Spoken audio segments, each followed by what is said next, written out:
नमस्कार दोस्तों, मेरा नाम है सोहम सावंत और मैं आप सभी का बेसिक्स ऑफ फोटोशॉप के ट्यूटोरियल में स्वागत करता हूँ। फोटोशॉप सीखने के लिए एक बहुत कठिन सब्जेक्ट है, पर फोटो एडिटिंग के इंटरेस्ट की वजह से आप इस सॉफ्टवेयर को जल्द से सीख सकेंगे। अगर आप एक फोटोग्राफर है और आपको आपके फोटोग्राफी को एक अलग लेवल पर लेकर जाना है, तो आपको फोटो को एडिट करना पड़ेगा और इसमें आपको फोटोशॉप बहुत ज़्यादा मदद करेगा। हमारे कोर्स के साथ शुरुआत करने के लिए सबसे पहले हम समझ लेते हैं कि फोटोशॉप की शुरुआत कैसे हुई थी। तो फरवरी 1990 में फोटोशॉप का सबसे पहला वर्जन ये मैकिन्टॉश के लिए बनाया गया और फिर विंडोज़ के लिए फोटोशॉप 3.0 ये नवंबर 1992 में रिलीज हो गया था। फोटोशॉप का जो वर्जन सबसे पॉपुलर हुआ उसका नाम है फोटोशॉप 7।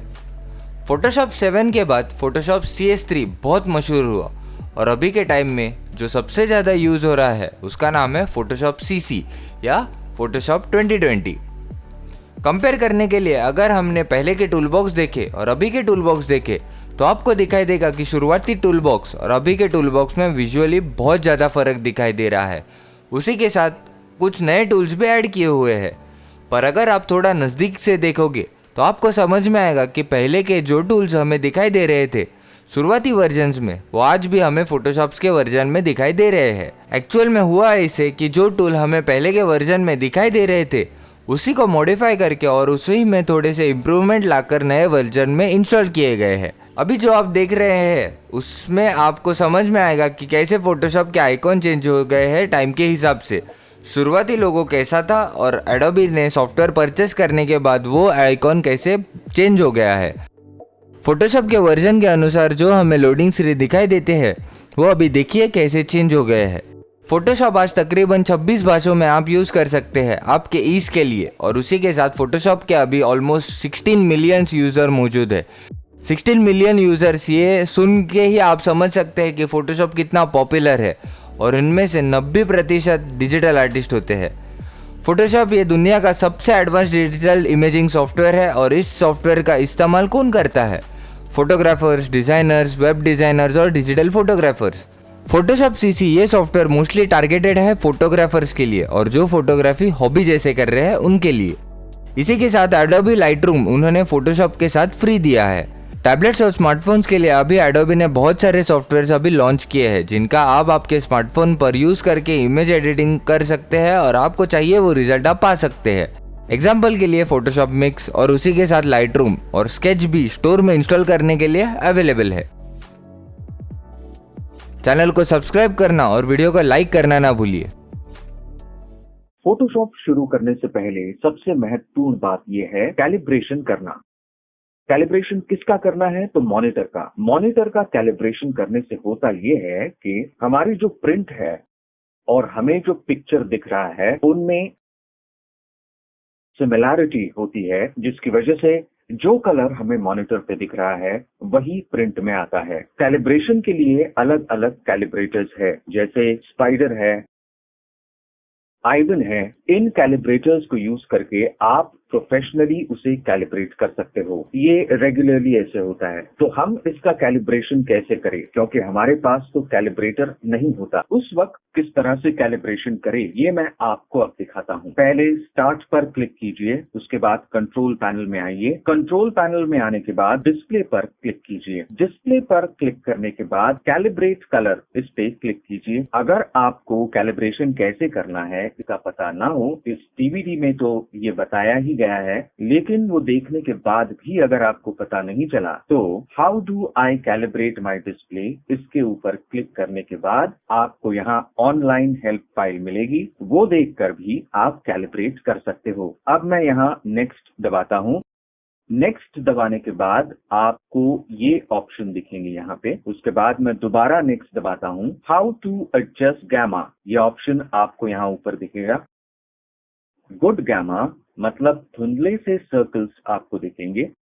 लेफ्ट हैंड साइड पे अगर आप देखो तो आपको वहां व्हाइट स्पॉट दिखेगा, इसका मतलब गैमा कम है, और ब्लैक स्पॉट का मतलब है गैमा ज्यादा है, मतलब हमें उसे धुंधला सेट करना है। दोबारा मैं नेक्स्ट दबाऊंगा। नेक्स्ट दबाने के बाद आपको यहाँ पर स्लाइडर दिखेगा। स्लाइडर अगर नीचे लिया तो आपको एक व्हाइट स्पॉट दिखेगा और स्लाइडर अगर ऊपर लिया तो आपको एक ब्लैक स्पॉट दिखेगा। मैं स्लाइडर जहां था वहीं पे लाके रखता हूं और नेक्स्ट दबाता हूं। नेक्स्ट दबाने के बाद आप देखेंगे find the brightness and contrast control for your display. यहां पर आप इस सेटिंग को स्किप भी कर सकते हो इस बटन को दबाकर, लेकिन हमें ये नहीं करना है। मैं नेक्स्ट दबाता हूं। यहां पर अगर आप देखो तो जो लेफ्ट हैंड साइड में इमेज है उसमें वहां आपको एक क्रॉस और डैश दिखाई देगा। आप देखोगे लेफ्ट हैंड साइड को आपको वो जरा भी दिखाई नहीं देगा, वो इमेज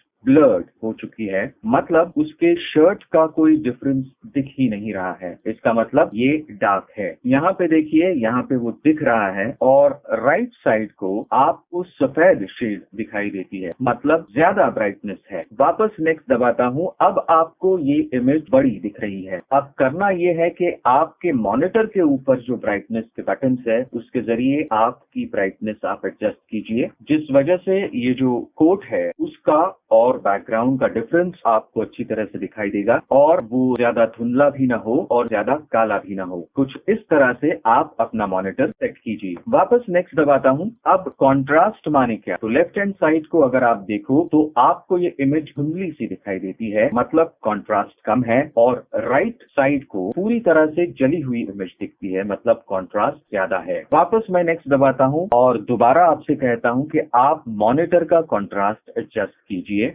जिस वजह से आपको ये इमेज अच्छी तरह से दिखाई दे। नेक्स्ट दबाता हूं। अब यहाँ पे ये लिखा है कि how to adjust colour balance. Colour balance किस तरह से एडजस्ट करने चाहिए। वापस नेक्स्ट दबाता हूं। आपको यहाँ पर दिखेगा एक रेड स्लाइडर है। रेड अगर आप कम करो तो आपको सियान ये कलर मिलता है। उसके बाद अगर आप ग्रीन कलर को कम करो तो आपको मजेंटा की टिंज दिखाई देती है। उसके बाद अगर आप ब्लू कम करो तो आपको येलो की टिंज दिखाई देती है। तो इसे कुछ इस तरह से एडजस्ट कीजिए जिस वजह से यहाँ पे आपको न्यूट्रल ग्रे मिले। मॉनिटर सेट होने की वजह से मैं इसमें एडजस्टमेंट नहीं कर रहा हूँ। नेक्स्ट दबाता हूँ। ये है प्रीवियस कैलिब्रेशन और करंट कैलिब्रेशन। तो हमें करंट कैलिब्रेशन पर क्लिक करना है और फिनिश दबाना है। अब आपको दिख रहा है make the text on your screen easier to read, मतलब कि आप को जो टेक्स्ट अच्छी तरह से दिखाई दे उसके ऊपर क्लिक करना है। मैं नेक्स्ट दबाता हूं। अब देखिए यहाँ पे ये 2 है, मुझे यहाँ अच्छी तरह से दिख रहा है। वापस नेक्स्ट दबाता हूं, मुझे यहाँ भी सही दिख रहा है। दोबारा नेक्स्ट दबाता हूं, मुझे यहाँ भी ठीक दिखाई दे रहा है। मैं नेक्स्ट दबा रहा हूँ, उसके बाद फिनिश दबाता हूँ। अब हमारा मॉनिटर जो है वो कैलिब्रेट हो चुका है। मैं ये बंद करता हूँ। मॉनिटर का कैलिब्रेशन जब हम करते हैं तब स्पाइडर या i1 का इस्तेमाल करते हैं। ये इसलिए कि जब प्रोफेशनल काम हो या आपको कलर जरा भी 19-20 का डिफरेंस भी न चाहते हो, उस वक्त हम उस कैलिब्रेटर का इस्तेमाल कर सकते हैं। ये बहुत एक्सपेंसिव है, पर जब आपके पास प्रोफेशनल काम हो तब ही आपको उसका इस्तेमाल करना चाहिए। अब मॉनिटर किस तरह के इस्तेमाल करने चाहिए। सबसे अहम बात यह है कि ViewSonic का ग्राफिक सीरीज होने वाला, जिसके ऊपर 3 पक्षियों का चित्र है, ये मॉनिटर सबसे बेहतर है। उससे भी कॉस्टली बहुत सारे मॉनिटर्स है। BenQ का है। दुनिया का सबसे टॉप मॉनिटर है आइजो। आइजो इस कंपनी के जो मॉनिटर्स है वो बहुत ज्यादा कॉस्टली है, मतलब उसकी बेसिक रेंज 80 से 90 हजार से लेकर 3-3.5 लाख तक है, लेकिन अभी हमें उसकी जरूरत नहीं। ग्राफिक सीरीज का कोई भी आप ViewSonic का मॉनिटर लीजिए या डेल का मॉनिटर लीजिए जिसमें IPS डिस्प्ले हो, इस तरह का कोई भी मॉनिटर आपका काम अच्छी तरह से कर पाएगा और हम फोटोशॉप में अच्छा कैलिब्रेशन करके अच्छी इमेजेस बना सकते हैं। अब हम मुड़ते हैं फोटोशॉप की तरफ। ये फोटोशॉप का आइकॉन है। उस आइकॉन पर डबल क्लिक करने पर फोटोशॉप शुरू होता है। फोटोशॉप शुरू होने के बाद आपको कुछ इस तरह से स्क्रीन दिखती है। उसके बाद ये है ड्रॉप डाउन मेन्यू, जिसमें मेन्यूज जो है वो नीचे आते हैं। उसके बाद ये सब है टूल बॉक्स। उसके बाद ये है पैलेट और ये है इन टूल्स के ऑप्शंस। आप किसी भी टूल को क्लिक कीजिए, उसके ऑप्शंस आपको यहाँ ऊपर दिखाई देंगे। ये जो है इसको हम वर्क स्पेस कहते हैं, माने जहां पर हम काम करते हैं। अपने घर में भी जहाँ पर हम काम करते हैं वहाँ किस तरह से सारी चीजें जहाँ की तहाँ रखी हुई होती है, इसी तरह अपनी वर्क स्पेस भी अपने हिसाब से खूबसूरत होनी चाहिए। अब मैं फोटोग्राफी इस वर्क स्पेस पर हूँ। मैं क्या कर रहा हूँ, मुझे लेयर, चैनल, पाथ, ये 3 ही ऑप्शन चाहिए। मैं इन्हें अलग निकालता हूँ और यहाँ पर अगर आप देखो तो यहाँ 2 त्रिकोण है, उन्हें क्लिक करने के बाद ये अंदर जा रहा है, वापस क्लिक करने पर ये बाहर भी आ रहा है, उसके नीचे ये लाइंस दिख रही है, इसके ऊपर क्लिक किया और मैं क्लोज टैब ग्रुप करते जा रहा हूँ। ये देखिए मैंने क्लोज टैब ग्रुप किया, वापस इन दोनों पे क्लिक किया और क्लोज टैब ग्रुप किया। मुझे सिर्फ लेयर, चैनल और पाथ चाहिए। मैं ये उदाहरण के तौर पे आपको दिखा रहा हूँ। मैंने ये यहाँ रख दिए हैं लेयर, चैनल और पाथ, और मैंने इसे बड़ा कर दिया है और ये है मेरी वर्क स्पेस। अब ये जो मेरी वर्क स्पेस है उसे मुझे सेव करना है। अब मैं इसे सेव कैसे करूंगा? अब मैं यहां आ रहा हूं, न्यू वर्क स्पेस दबाता हूं और कैम्जिया इस नाम से मैं इसे सेव करता हूं। अगर आप देखोगे तो कैम्जिया नाम से ये वर्क स्पेस सेव हो चुकी है। उसके पहले मैंने एक वर्क स्पेस बना ली है, अभय वर्क स्पेस। क्योंकि मेरा नाम अभय है इसलिए मेरे नाम की ये वर्क स्पेस है। अब मानिए मुझे अभय वर्क स्पेस नहीं चाहिए या कैम्जिया वर्क स्पेस नहीं चाहिए, तो मुझे करना क्या है? तो मुझे डिलीट वर्क स्पेस दबाना है। ये देखिए कैम्जिया की जो वर्क स्पेस है उसे मैं डिलीट कर रहा हूं। अब आपको सिर्फ मेरी वर्क स्पेस यहाँ पर दिख रही है। अब मैं वापस फोटोग्राफी पर आ रहा हूँ, पर यहाँ तो वही वर्क स्पेस दिख रही है। तो फिर इसके लिए दोबारा फोटोग्राफी के वर्क स्पेस पर आने के लिए क्या करना होगा? उसके लिए मैं यहाँ रीसेट फोटोग्राफी करूंगा। अब आप देखेंगे जो डिफॉल्ट फोटोग्राफी की वर्क स्पेस है वो दोबारा आ चुकी है। अब जब मुझे आना है तब मैं अभय वर्क स्पेस पर आ जाऊंगा। अब हम देखेंगे फाइल किस तरह से ओपन की जाती है। फाइल ओपन करने के लिए हमें कमांड है फाइल ओपन, या फिर यहाँ पे लिखा ही हुआ है Ctrl+O, या फिर इस वर्क स्पेस पर अगर हम डबल क्लिक करें तो ये सारे फाइल्स ओपन होते हैं। फाइल ओपन करने के लिए उस फाइल पर डबल क्लिक करें या किसी इमेज पर आप क्लिक करें और ओपन बटन दबाने के बाद वो पर्टिकुलर फाइल ओपन हो जाती है। बंद करने के लिए यहाँ पर लेफ्ट में एक क्रॉस का बटन आपको दिख रहा है, वो हम दबा सकते हैं, या फिर Ctrl+W ये उसकी शॉर्ट की है। अब हमें ज्यादा इमेजेस खोलनी है तो मैंने पहले इमेज पे क्लिक किया और शिफ्ट दबाकर अगर मैंने 5वें इमेज पे क्लिक किया तो 5 इमेजेस क्लिक हो चुकी है और हम उन्हें ओपन कर रहे हैं। तो आपको दिखेगा वो टैब में ओपन हो रहे हैं। तो वो किस में ओपन हो रहे हैं? टैब में ओपन हो रहे हैं। हमें इसकी आदत नहीं होती क्योंकि हमने पहले फोटोशॉप CS3 का इस्तेमाल किया हुआ है जिसमें अलग अलग टैब्स ओपन होते हैं। तो हमें करना क्या है? समझो हमें ये सब इस टैब में खोलना नहीं, तो हमें क्या करना पड़ेगा? तो Ctrl+K इस कमांड को दबाने के बाद प्रेफरेंसेस इस ऑप्शन का डायलॉग बॉक्स ओपन होता है। उसमें वर्क स्पेस में ओपन डॉक्यूमेंट्स एज टैब, इसको अगर हमने ऑफ रखा और ओके दबाया, अब हम यही 5 इमेजेस दोबारा खोलते हैं। मैं इन्हें पहले बंद करता हूं।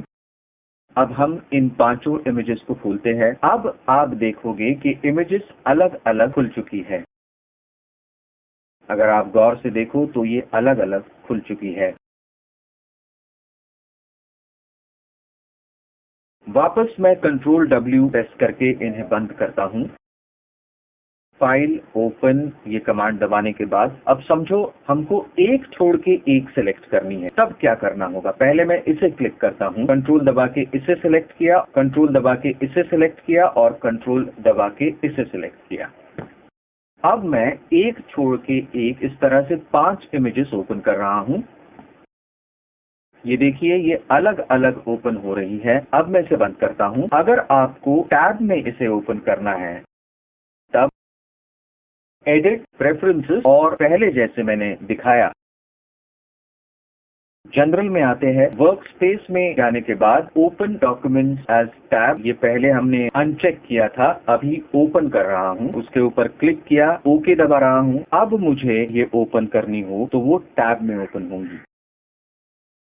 आप देख सकते हैं ये टैब में ओपन हो चुकी है। वापस मैं कंट्रोल W ये कमांड दबाकर उन्हें क्लोज करता हूं। अब मैंने इसमें से एक आध फाइल ओपन की तो ये जो नीचे दिख रहा है उसे हम उसकी इंफॉर्मेशन कहते हैं। उसके ऊपर क्लिक करने के बाद आपको यहाँ पर डॉक्यूमेंट साइजेस दिखेंगे। तो इसकी साइज है 69.1 MB की ये फाइल है। उसके बाद मानो मैंने यहाँ डॉक्यूमेंट्स प्रोफाइल दबाया तो यहाँ पर निकॉन sRGB और उसके बाकी की डिटेल्स आपको यहाँ पर मिलेंगे। आपको जो कुछ भी चाहिए वो हम यहाँ पर सिलेक्ट कर सकते हैं। डिफॉल्ट में डॉक्यूमेंट साइज होती है। उसके बाद उसका जूम इन परसेंटेज भी आपको यहाँ पर लेफ्ट हैंड साइड में दिखेगा। फिलहाल वो 16.67% पे है। मैं कंट्रोल 0 दबाता हूं। अब आप देखेंगे वो 22.68% पे। के बाद अगर लेफ्ट हैंड साइड पे आप देखो तो आपको यहाँ पर रूलर दिखेगा। तो ये रूलर आने के लिए आपको कंट्रोल R ये कमांड दबानी पड़ेगी। वही कमांड दबाने के बाद रूलर जाता भी है। कंट्रोल R कमांड दबाने के बाद वो आता भी है। यानी रूलर आने के लिए और जाने के लिए कंट्रोल R ये कमांड है। अब हम देखेंगे प्रेफरेंसेस। एडिट में प्रेफरेंसेस में जनरल में जाने के बाद आपको ये प्रेफरेंसेस दिखेंगे। हर एक जगह पे आपको अलग अलग ऑप्शंस दिखेंगे। हम इंटरफेस पे आते हैं। ये जो है ये डिफॉल्ट सेटिंग है। ये ब्लैक शेड में आती है। इस तरफ अगर आप देखें आपको ज्यादा ग्रे दिखेगा और राइट हैंड की तरफ आपको ये पूरा व्हाइट दिखेगा। मुझे पहली थीम पसंद है इसलिए मैंने यहाँ डार्क थीम रखी है। मैं इसे ओके करता हूँ।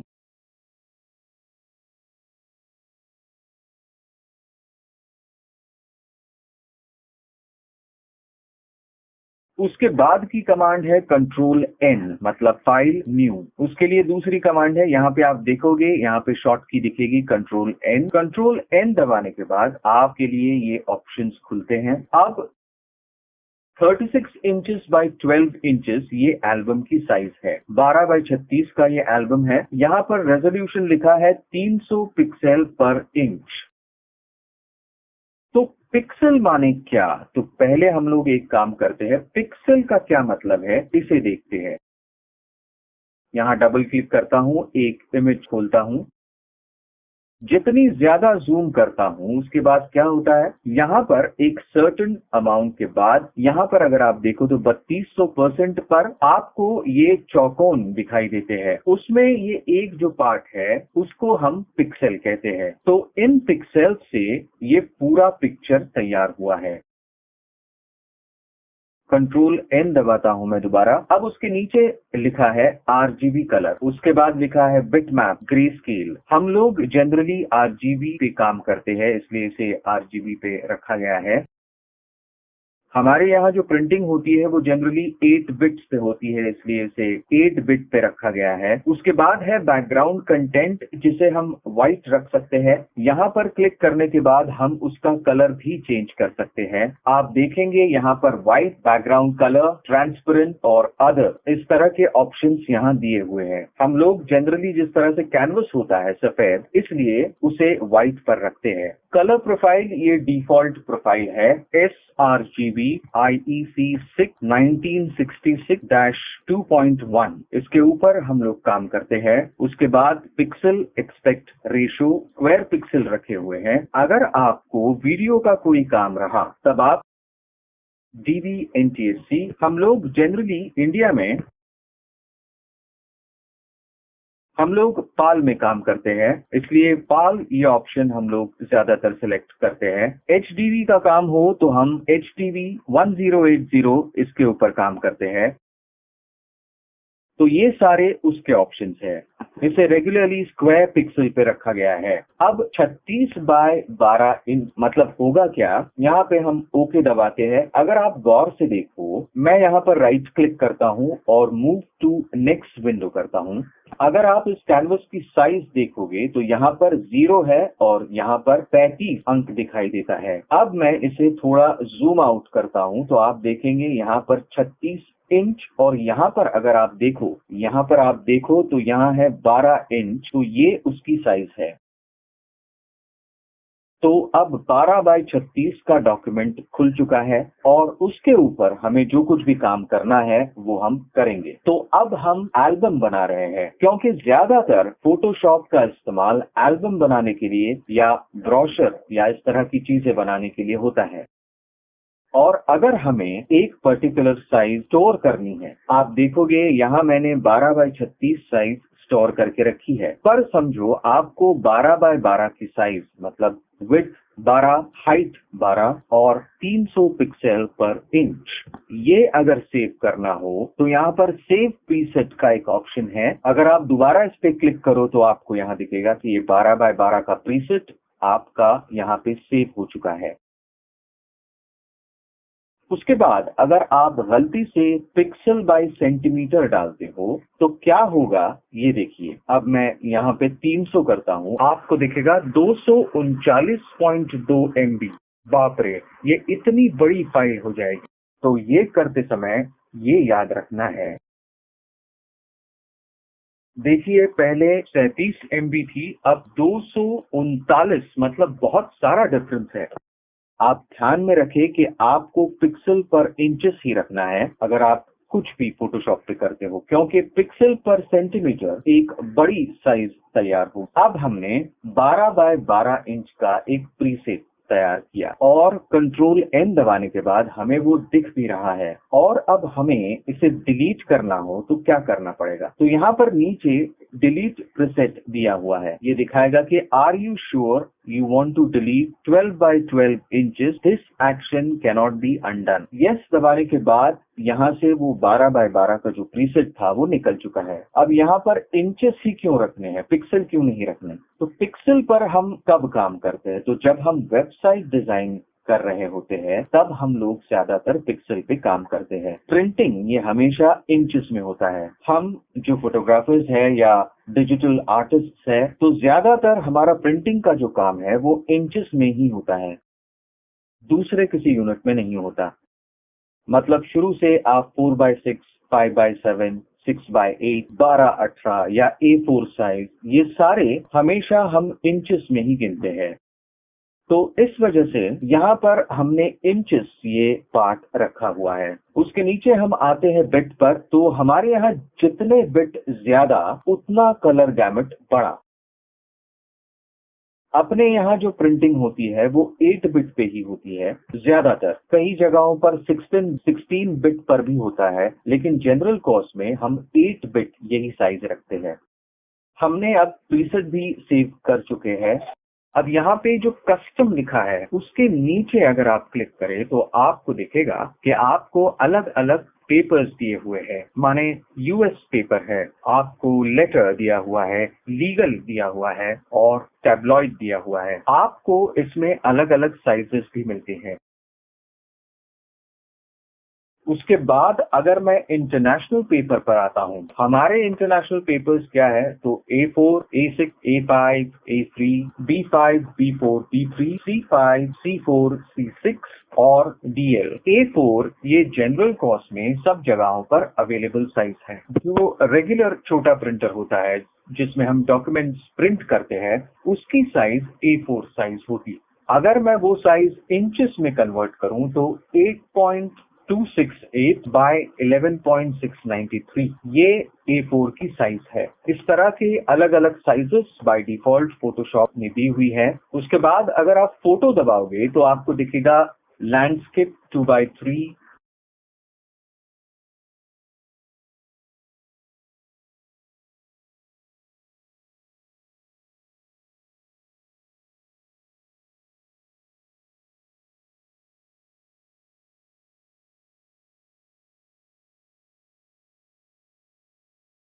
Web large, web minimum, web, MacBook pro 13, MacBook pro 15, iMac 27, desktop HD design, इस तरह के अलग अलग साइजेस दी हुई है। मोबाइल ऐप डिजाइन के लिए भी उसके नीचे अलग अलग साइजेस दिए हुए हैं। उसी तरह फिल्म एंड वीडियो दबाने के बाद आपको दिखेगा, आपको बहुत सारे ऑप्शंस यहाँ दिए हुए हैं। HD है, DV है, UHD TV है, DCT है, FUHD TV 8K भी है। इस तरह से अलग अलग ऑप्शंस है। अगर आप उसके नीचे आओ तो आइकॉनोग्राफी करके एक ऑप्शन है, उसमें भी आपको अलग अलग सेटिंग्स दिए हुए हैं। आर्ट्स एंड इलस्ट्रेशन में उसमें ग्रिड्स आते हैं, 1000 pixel grid, 2000 pixel grid, poster, post card, 1080p और 720p, इस तरह के ऑप्शंस आपको यहाँ मिलेंगे। कार्डबोर्ड में आपको iPhone 6 Plus से लेकर वेब मोस्ट कॉमन, iOS 7 है, लेगेसी है, iPad, स्पॉटलाइट, इस तरह के अलग अलग ऑप्शंस। लेकिन हम हमेशा कस्टम में हमें जो साइजेस चाहिए उस साइजेस के प्रीसेट्स तैयार करते हैं। जिस तरह से मैंने यहाँ 12x36 का प्रीसेट तैयार किया है और उस हिसाब से हम हमारा काम करते हैं। हमने देखा कि फाइल ओपन कैसी करनी है। अब हम देखेंगे फाइल ओपन करने के बाद उसे ब्लैंक पेज पे कैसे लिया जाता है। पहले तो मैं एक फोटो ओपन करूंगा, ये ओपन किया, उसके बाद मैं कंट्रोल N दबाता हूं। हमारे पास 12x36 का एक टेम्पलेट रेडी है, मैं ओके दबाता हूं, मेरी 12x36 की फाइल खुल चुकी है। अब मैंने मूव टूल सिलेक्ट किया हुआ है, ये जो पहला टूल आपको दिख रहा है वहां पर एक छोटा त्रिकोण भी आपको दिखेगा। उस त्रिकोण पर क्लिक करने पर आपको मूव टूल और आर्ट बोर्ड टूल, ये दो टूल्स आपको दिखेंगे और उसकी शॉर्ट की है V। मतलब जैसे आप किसी दूसरे टूल पे हो, मानिए कि मैं मार्की टूल पे हूं और मुझे मूव टूल पे आना है, तो मुझे क्या करना होगा, आपको सिर्फ V दबाना पड़ेगा। V दबाने के बाद आप मूव टूल पे आएंगे। अब मैंने इसे पकड़े रखा है, अब मैं इसे ड्रैग करके यहाँ पे छोड़ता हूँ तो इसके ऊपर आपको एक प्लस मार्क दिखेगा और मैंने इमेज वहां पे छोड़ी तो आपको दिखेगा कि मैंने यहाँ पर उसे ड्रैग और ड्रॉप किया है। मूव टूल से होता ये है कि मैं इमेज को हिला सकता हूँ, हमारी तस्वीर हम लोग हिला सकते हैं। वहीं पर ऊपर एक ऑप्शन है शो ट्रांसफॉर्म टूल, वहां पर क्लिक करने के बाद आपको इमेज के इर्द गिर्द एक चौरस दिखेगा, मतलब उस इमेज की एक आउटलाइन बॉर्डर दिखने लगेगी। इसके जरिए हम लोग इसे कम ज्यादा कर सकते हैं। तो कम करते समय और ज्यादा करते समय हमें क्या करना चाहिए वो तो हम देखेंगे ही, लेकिन पहले मूव करने के बाद अगर आप यहाँ पर देखो, यहाँ पर बैकग्राउंड की एक लेयर है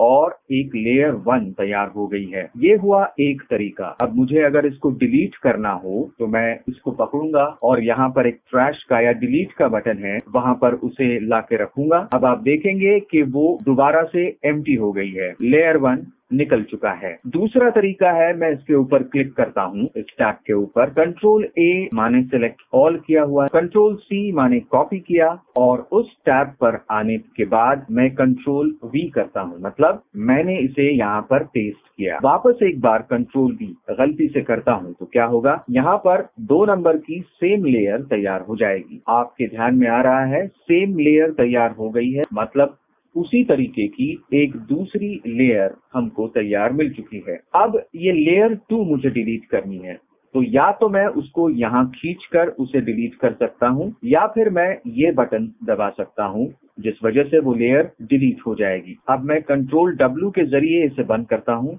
मुझे ये सेव नहीं करना इसलिए नो दबा रहा हूँ। वापस कंट्रोल W दबाया, बंद किया। अब हम देखेंगे मल्टीपल इमेजेस अंदर किस तरह से ली जाती है, मतलब ब्लैंक डॉक्यूमेंट में कैसे लेनी चाहिए। तो अब मैं क्या कर रहा हूँ, हमने अब तक 4 इमेजेस खोली है, ओपन दबा रहा हूँ, 4 इमेजेस आपकी ओपन हो चुकी है। कंट्रोल N करता हूँ, मैं यहाँ से दोबारा हमारी जो टेम्पलेट बनी हुई है, मतलब जो प्रीसेट बनाया हुआ है 12x36 का, वो ओपन किया हुआ है। अब ये जो 4 इमेजेस है, 1 2 3 4, इन्हें इसमें लेना है। तो मैं कैसे लूंगा, मैं पहले इसको क्लिक करूंगा, ड्रैग करूंगा, मैं इसमें आया, ये लेयर डाली हुई है, उसके बाद इसे ड्रैग किया, मैं इसके ऊपर आ रहा हूं और यहाँ पर मैंने दूसरा लेयर भी ड्रैग करके डाल दिया है। सिमिलरली ये दूसरे टैब से मैं यहाँ पर आया, तीसरी लेयर भी मैंने इसमें डाल दी है। उसके बाद मैंने इसे ड्रैग किया और इसको यहाँ पे डाल दिया। ये हुआ एक तरीका। अब अगर आप गौर से देखोगे तो आपको ऊपर का लेयर तो दिखेगा, लेकिन उसके नीचे का लेयर आपको नहीं दिखेगा। तो ये नीचे का लेयर दिखने के लिए आपको क्या करना पड़ेगा? तो ये आंख जो है इसे बंद करना पड़ेगा। ये देखिए, मैंने ये आंख बंद कर दी, उसके नीचे का लेयर दिखने लगा है। उसकी आंख बंद कर दी, उसके नीचे का लेयर दिखने लगा है। उसकी भी आंख बंद कर दी तो उसके नीचे का लेयर दिखने लगा है और अपना डॉक्यूमेंट ब्लैंक दिखाई देने लगा है। तो ये आंख क्या करती है? तो वो लेयर दिखाती है। आप देख सकते हैं। तो इस तरह से लेयर्स को आप बंद या शुरू कर सकते हो इस आंख के बटन के ऑन और ऑफ करने के जरिए। अब आपको मानिए इनमें से लेयर 1 सिलेक्ट करनी, तो आप किस तरह से करेंगे? आप राइट क्लिक कीजिए और यहाँ से लेयर 1 दबाइए। आप देख सकेंगे लेयर 1 का सिलेक्शन यहाँ पे हो चुका है। अब मानिए मैं हिला रहा हूँ तो मेरी लेयर 1 जो है वो हिलने लगेगी। उस हिसाब से हम कर सकते हैं। अब आप देख सकते हैं ये हिल रही है, ये है लेयर 1। आप देख सकते हैं। तो इस तरह से हम लेयर 1 को हिला सकते हैं। अब आपको कोई लेयर सिलेक्ट करनी हो तो आपको क्या करना पड़ेगा? राइट क्लिक करके जो लेयर चाहिए उसे सिलेक्ट करके हम उसे हिला सकते हैं। चारों लेयर्स को सिलेक्ट करने के लिए क्या कर रहा हूँ, मैंने लेयर 4 को सिलेक्ट किया, शिफ्ट दबा रहा हूँ, लेयर 1 को सिलेक्ट किया, चारों लेयर्स सिलेक्ट हो चुके हैं और मैं डिलीट का बटन दबा रहा हूँ। इस वजह से चारों लेयर्स यहाँ से जा चुकी है। दूसरी कमांड है कंट्रोल A मतलब सिलेक्ट ऑल, कंट्रोल C माने कॉपी। मैं अनटाइटल्ड 1 पे आता हूँ, कंट्रोल V दबाता हूँ। सिमिलरली दूसरे टैब में मैं कंट्रोल A दबाता हूँ मतलब सिलेक्ट ऑल, कंट्रोल C माने कॉपी, और मैं इसे अनटाइटल्ड 1 में पेस्ट करता हूँ। Similarly control A, control C और इसमें आने के बाद कंट्रोल V कर रहा हूँ। इसमें भी कुछ इसी तरह से है, कंट्रोल A, इसमें भी इसी तरह से है, control A, control C।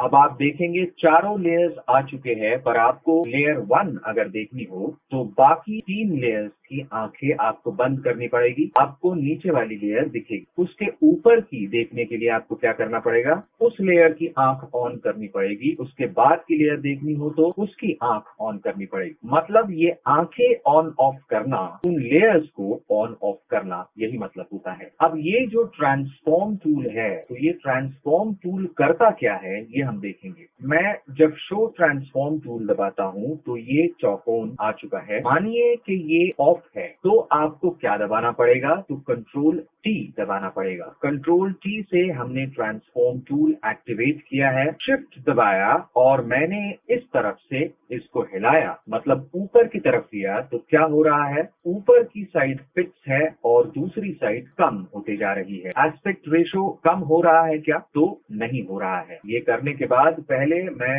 Mouse छोड़ता हूँ, फिर शिफ्ट छोड़ता हूँ और उसके बाद एंटर दबाता हूँ। अगर यहाँ आप देखोगे तो आपको दिखेगा कि साइज चेंज हो चुकी है। कंट्रोल Z माने मैं 2 बार अंडू कर रहा हूँ। मैं दोबारा अपनी ओरिजिनल साइज पे आ गया हूँ। मैं वापस कंट्रोल T दबा रहा हूँ। अब मैंने लेफ्ट हैंड साइड से मानो किया तो साइज कम होती है। मैंने शिफ्ट दबाया है, पहले माउस छोड़ता हूँ, फिर शिफ्ट छोड़ता हूँ और उसके बाद एंटर दबाता हूँ। आप देखेंगे ये हमने साइज कम कर दी है। ये मैं यहाँ पे रख सकता हूँ। कंट्रोल Z करता हूँ, ऑल्ट कंट्रोल Z माने दोबारा से अंडू करता हूँ, कंट्रोल T दबा रहा हूँ। अब ऊपर की तरफ से किस तरह से ये कम होती है ये हम देखेंगे। ये देखिए, ये ऊपर की तरफ से कम हो चुकी है। वापस कंट्रोल Z दबाता हूँ, ऊपर की तरफ से ये किस तरह से कम हो रही है ये आपको दिख रहा है। अब बीच में से, मतलब ये जो सेंटर है, वहां से अगर कम करना हो तो आपको क्या करना पड़ेगा? तो अगर हमने ऑल्ट और शिफ्ट दबाए रखा और यहाँ से इसको नीचे खींचा तो आपका सेंटर फिक्स्ड रहता है और साइज कम होती जाती है। उसके बाद अगर आप एंटर मारोगे तो क्या होगा?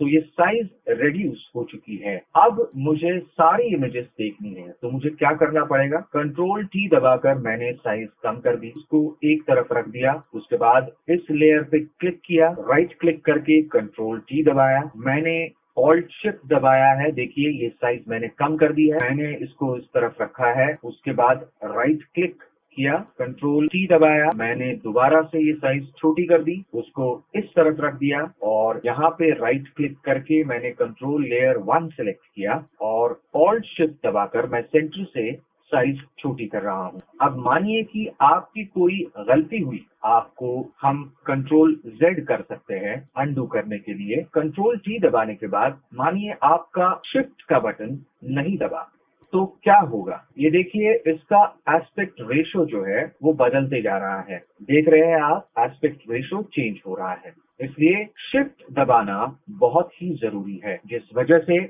उसका एस्पेक्ट रेशो चेंज ना हो। दूसरी बात, इसको मानिए ज्यादा देर तक हम इसे कम ज्यादा करते रहें, जैसे मैंने एंटर दबाया, कंट्रोल T दबाया और अब इसको बड़ा कर रहा हूँ, वापस एंटर दबा रहा हूँ, वापस मैं इसे छोटा कर रहा हूँ और वापस इसे बड़ा कर रहा हूं, तो आपको समझेगा कि ये पिक्सेलेट होते जा रहा है। आप अगर गौर से देखोगे तो ये पिक्सेलेट हो रहा है। आप देखेंगे कि ये पिक्सेलेट होते जा रहा है, तो ज्यादातर इसे कम ज्यादा करना बहुत गलत बात है। तो हमने जैसे देखा, अब ज्यादा बार अगर जूम इन या जूम आउट किया तो ये पिक्सेलेट होने के चांसेस बहुत ज्यादा है। इसलिए इसे बहुत बार कम या ज्यादा करना हम लोग टाल सकते हैं। अगर आपको करना ही होगा तो उसके लिए क्या करेंगे? मैं अब इसे अनडू कर रहा हूँ, जैसे पहले थे वैसे ही इमेजेस मैं दोबारा ला रहा हूँ और इसे मुझे ज्यादा जूम इन या जूम आउट या छोटी या बड़ी करनी हो तो मैं यहाँ पर राइट क्लिक करूंगा और कन्वर्ट टू स्मार्ट ऑब्जेक्ट करूंगा। अगर आप गौर से देखोगे तो इसके ऊपर अगर मैं कंट्रोल T दबा रहा हूँ, उसके ऊपर एक क्रॉस का मार्क आएगा। उसे आप जितना छोटा या जितना बड़ा करें, उसके पिक्सेलेट होने के चांस नहीं के बराबर है। इसलिए याद रखें, अगर आपको बहुत बार कम या ज्यादा करना हो तो उसे स्मार्ट ऑब्जेक्ट में कन्वर्ट करना ज्यादा सुविधाजनक है। मैंने इसे डबल क्लिक किया है और अगर आपको लग रहा है कि ये आपका सही हुआ है तो मैं इसे राइट क्लिक करके रास्टराइज लेयर करता हूं, जिस वजह से अभी कंट्रोल T दबाने के बाद आपको स्मार्ट ऑब्जेक्ट का सिंबल नहीं आएगा। अब मैंने यहाँ पर लेयर 4 सिलेक्ट की हुई है। इस लेयर को अगर हमें नीचे लाना हो तो कंट्रोल और कर्ड ब्रैकेट अगर हम दबाते हैं तो ये लेयर नीचे आ जाती है और कंट्रोल प्लस दूसरी तरह का कर्व ब्रैकेट अगर हम दबाते हैं तो लेयर को हम ऊपर ले जा सकते हैं। एक ही बार हमें लेयर को नीचे लाना हो, कंट्रोल शिफ्ट और कर्व्ड ब्रैकेट दबाने पर लेयर नीचे आती है और कंट्रोल शिफ्ट और कर्व्ड ब्रैकेट दबाने के बाद लेयर ऊपर जाती है। मानिए जैसे कि लेयर 1 हमें लेयर 2 और 3 के बीच में डालनी, तो मैं लेयर 1 को सिलेक्ट करता हूँ, कंट्रोल और कर्व्ड ब्रैकेट दबाया तो एक लेयर ऊपर जा चुकी है और वो लेयर 2 और 3 के बीच में आ चुकी है। इसका फायदा ये है कि हमें अगर कोई लेयर नीचे लानी हो या कोई लेयर ऊपर ले जानी हो तो हमें इन कंट्रोल्स का फायदा होता है। मानिए अभी लेयर 4 सिलेक्टेड है और मुझे लेयर 3, 1, 2 सिलेक्ट करनी है, तो उसकी शॉर्ट की क्या है? तो मैं ऑल्ट और शिफ्ट दबाता हूँ और मैं कर्व्ड ब्रैकेट का बटन दबाता हूँ, जिससे हमने वो चारों लेयर सिलेक्ट की है। मुझे मानिए ये चारों इमेजेस एक ही साथ करनी है, तब मैं लेयर 4 सिलेक्ट करूंगा, शिफ्ट दबाऊंगा और लेयर 2 जो आखिरी लेयर है उसके ऊपर सिलेक्ट किया और T दबाया, तो मैं ऑल्ट शिफ्ट दबाकर ये सारी लेयर्स एक ही साथ छोटी या बड़ी कर सकता हूँ। मैंने इसके ऊपर डबल क्लिक किया है, उसके बाद राइट क्लिक करके लेयर 4 सिलेक्ट की, मैंने इसे दाई तरफ रख दिया है, लेयर 3 उसके पास रखी है, लेयर 1 उसके पास रखी है और लेयर 2 मैंने यहाँ रखी है। अब ये करने के बाद मैं सारे लेयर्स सिलेक्ट करता हूँ, मैं लेफ्ट में आता हूँ तो वहाँ लिखा है अलाइन टॉप एजेस, मैंने वहाँ क्लिक करने के बाद मेरी सारी एजेस अलाइन हो चुकी है। उसके बाद मानिए मैंने यहाँ क्लिक किया तो क्या होगा? अलाइन वर्टिकल सेंटर्स, ये बीच की लाइन से अलाइन होगा और उसके पास वाला क्लिक किया तो क्या होगा? अलाइन बॉटम एजेस, तो सारी बॉटम्स अलाइन हो जाएगी। तो उसके पास हम देख रहे हैं वहां सिर्फ इसे रखते हैं तो क्या दिखता है? Align left edges. उसको अगर मैं क्लिक करता हूं तो सारी इमेजेस लेफ्ट को अलाइन हो चुकी है। बीच में करने के बाद वो सेंटर को अलाइन हो चुकी है और उसके पास वाला बटन दबाने के बाद वो दाई तरफ अलाइन हो चुकी है। सिमिलरली मैं यहाँ जाता हूँ distribute top edges. Top edges distribute हो चुके हैं। डिस्ट्रीब्यूट सेंटर एजेस माने सेंटर एजेस डिस्ट्रीब्यूट हो चुके हैं। सिमिलरली अगर मैं डिस्ट्रीब्यूट लेफ्ट एजेस करता हूं तो मुझे ये बटन दबाना पड़ेगा। देखिए उस तरह से वो डिस्ट्रीब्यूट हो चुके हैं। यहाँ डिस्ट्रीब्यूट हॉरिजॉन्टल सेंटर्स उस तरह से हो चुकी है और दाई तरफ जो है वाइड एजेस डिस्ट्रीब्यूट हो चुकी है। उसके बाद है ऑटो अलाइन लेयर। उसके लिए हम क्या करेंगे, मैं यहाँ पे डबल क्लिक करता हूँ। यहाँ की दो इमेजेस को मैं ओपन करता हूँ। इन दो इमेजेस को ओपन किया है। इनमें से एक image control A, control C, control W मतलब मैंने सिलेक्ट ऑल किया, कॉपी किया और कंट्रोल डब्ल्यू माने बंद किया और मैं इसे इसमें पेस्ट करता हूं। और इन दोनों लेयर्स को क्लिक करने के बाद ऑटो अलाइन को क्लिक करने के बाद देखिए क्या होता है। इसमें मैंने ऑटो ये पोजीशन रखी है, मैं ओके दबाता हूं। अब आप देख पाएंगे कि इसने ऑटोमेटिकली लेयर्स को अलाइन किया है। इस तरफ देखिए उसने किस तरह से इसे अलाइन किया है, ये आप देख पाएंगे।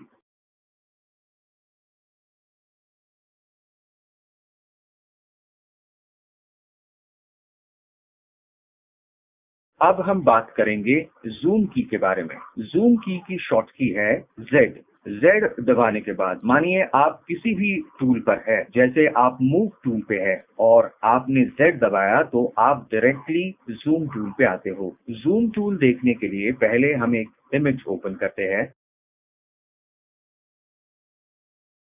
ये इमेज मैंने खोली है। ये इमेज ओपन करने के बाद मुझे इसे जूम करना है तो मैं माउस से इसके ऊपर सिंगल क्लिक करता हूं। आप देख सकते हैं कि हम लोग जूम हो रहे हैं। अब मानिए मुझे जूम माइनस करना है या जूम आउट करना है तो मैं इस पास वाली की को क्लिक करके जूम आउट कर सकता हूं। पर मानिए आपने जूम इन किया हुआ है और आपको जूम आउट करना है, ऑल्ट ये बटन दबाने के बाद आपको माइनस का सिंबल दिखेगा। ये सिंबल दबाने के बाद आप जूम आउट कर सकते हो और वो रेगुलरली जूम इन में रहती है। मतलब हमें उसी की को दोबारा दबाने की जरूरत नहीं है। मतलब ऑल्ट दबाने के बाद जूम इन और जूम आउट हो सकता है। कंट्रोल प्लस दबाने के बाद जूम इन हो रहा है और कंट्रोल माइनस दबाने के बाद और कंट्रोल माइनस दबाने के बाद जूम आउट हो रहा है। इसके बाद ऊपर एक ऑप्शन है रीसाइज विंडोज टू फिट। मानिए आपकी मल्टीपल विंडोज खुली हुई है और एक ही बार में आपको सारी विंडोज में जूम इन करना हो तो जूम ऑल विंडोज इस ऑप्शन को आप ऑन कर सकते हो। उसके बाद आता है स्क्रबी जूम। स्क्रबी जूम ये एक नया ऑप्शन है जो ऑलरेडी सीसी में दिया हुआ है। तो स्क्रबी जूम से होता क्या है, तो मानिए स्क्रबी जूम मैंने ऑन रखी और माउस को सिर्फ खींचा आगे की तरफ और पीछे की तरफ भी खींचा तो आप देख सकते हैं जूम ऑटोमेटिक हो रहा है। माने खींचने के बाद आपको चाहिए वो पोर्शन जूम हो रहा है और जूम आउट भी हो रहा है। अब मैं रेगुलर जूम पे हूँ और कंट्रोल 0 दबाता हूँ, मतलब ये फिट टू स्क्रीन हो चुकी है और मुझे एक पर्टिकुलर सेक्शन चाहिए तो मैं नॉर्मल जूम का बटन प्रेस करता हूँ। मानिए कि मुझे सिर्फ ये पोर्शन चाहिए, उतना ही पोर्शन जूम होगा। तो इस तरह से जूम के ऑप्शंस का हम इस्तेमाल कर सकते हैं। इसके बाद हम आते हैं मार्की टूल के पास।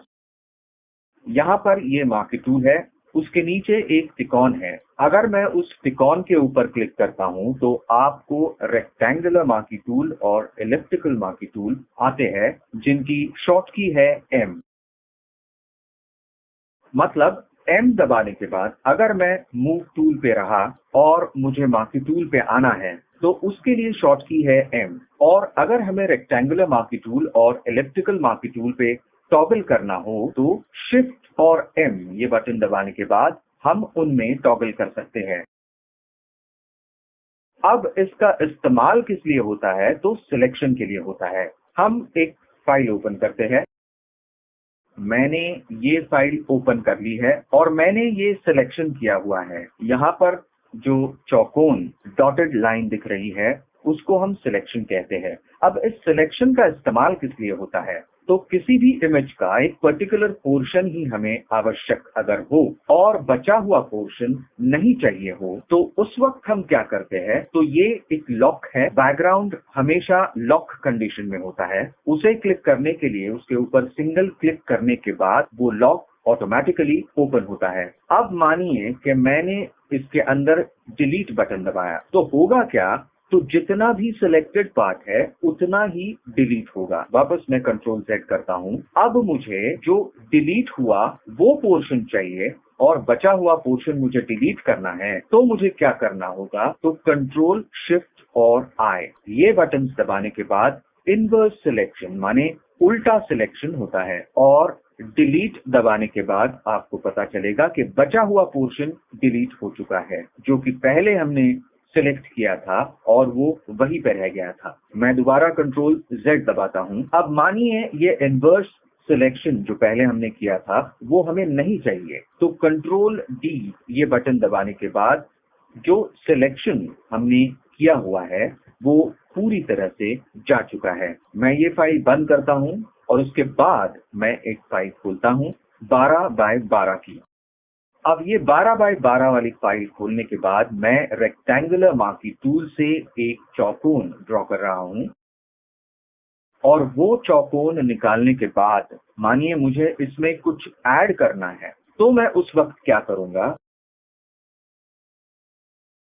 तो आप देखेंगे यहाँ पे ऐड टू सिलेक्शन ये बटन है। तो अगर मैं शिफ्ट दबाता हूं फिर भी मुझे वही बटन एक्टिवेट हुआ दिखता है। मैं शिफ्ट दबाता हूं, अब देखिए स्क्वायर में और एक स्क्वायर हमने ऐड किया है। मानिए मुझे इसमें माइनस करना है, तो यहाँ पर आप देखेंगे सब्सट्रैक्ट सिलेक्शन। तो ऑल्ट दबाने के बाद हम क्या कर रहे हैं? हम सब्सट्रैक्ट कर रहे हैं। आप देखेंगे इसमें से ये सब्सट्रैक्ट हो चुका है और उसके पास है, अगर आप यहाँ देखो तो intersect with selection. Intersect with selection करने के लिए ऑल्ट और शिफ्ट का बटन दबाते हैं। आप देख सकते हैं यहाँ पर एक मल्टीप्लिकेशन का सिंबल आया हुआ है। इसको अगर बीच में पकड़े तो आपको पता चलेगा कि ये इंटरसेक्ट हुआ है। तो मार्की टूल का हम सिलेक्शन के लिए इस्तेमाल करते हैं। अब हम इसकी एक एक्सरसाइज देखते हैं। देखिए मैं यहाँ क्या कर रहा हूँ, मुझे अगर एक परफेक्ट स्क्वायर चाहिए, मानिए ये रेक्टेंगल है या रेक्टेंगल जैसा कोई आकार है और मुझे एक परफेक्ट स्क्वायर चाहिए, तो शिफ्ट ये बटन दबाने के बाद मुझे एक परफेक्ट स्क्वायर मिलेगा। इस तरह से वो चौकोन तैयार हो गया है। मैं शिफ्ट N ये बटन दबाता हूँ, उससे मुझे क्या करना है? तो लेयर 1 और जहां पर लेयर 1 लिखा हुआ है वहां पर मैं लिखूंगा स्क्वायर और मैं ओके कर रहा हूं। यहाँ पर आप देखेंगे एक ब्लैंक जो डॉटेड लाइंस के बीच है, ब्लैंक एक नई लेयर आपकी तैयार हो चुकी है जिसका नाम है स्क्वायर। अब हमें इस स्क्वायर में काला रंग भरना है। यहाँ पे आपको दिख रहा है, इसको कहते हैं बैकग्राउंड कलर, मतलब जो पीछे होता है। अभी ये दो चौकोन है यहाँ पे, उनमें से जो पीछे वाला है उसको हम कहते हैं बैकग्राउंड कलर और जो आगे वाला है उसे कहते हैं फोरग्राउंड कलर। अब हम एक काम करेंगे, फोरग्राउंड कलर पर क्लिक करने के बाद मैं एक कलर सिलेक्ट करता हूँ। ये लाल कलर मैंने सिलेक्ट किया और उसके बाद बैकग्राउंड कलर के लिए मैं नीला कलर सिलेक्ट करता हूँ और मैं यहाँ ओके दबाता हूँ। अब मुझे अगर फोरग्राउंड कलर को सिलेक्ट करना है तो मुझे क्या दबाना होगा? ऑल्ट और बैकस्पेस। ऑल्ट और बैकस्पेस दबाने के बाद ही फोरग्राउंड का कलर हमारे सिलेक्शन में जाएगा। लेकिन अगर मैं कंट्रोल और बैकस्पेस दबाता हूं तो मेरी बैकग्राउंड का कलर सिलेक्शन में जाता है। इसका मतलब ये कि अगर फोरग्राउंड कलर आपको सिलेक्शन में डालना है तो उसकी कमांड है ऑल्ट और बैकस्पेस, और बैकग्राउंड कलर अगर डालना हो तो कमांड है कंट्रोल और बैकस्पेस। और दूसरी कमांड है ऑल्ट और डिलीट। अगर बटन हम दबाते हैं फिर भी फोरग्राउंड का कलर जाता है, और कंट्रोल और डिलीट अगर हम बटन दबाते हैं तो सिलेक्शन में बैकग्राउंड कलर जाता है। इसका मतलब हमारे पास दो कमांड है, ऑल्ट बैकस्पेस या ऑल्ट डिलीट या कंट्रोल बैक स्पेस या कंट्रोल डिलीट। अगर हमें फोरग्राउंड कलर सिलेक्शन में फिल करना है तो हमें ऑल्ट या बैक स्पेस दबाना पड़ेगा या ऑल्ट और डिलीट दबाना पड़ेगा। अगर बैकग्राउंड कलर आपको फिल करना है तो कंट्रोल डिलीट या कंट्रोल बैक स्पेस ये बटन दबाने पड़ेंगे।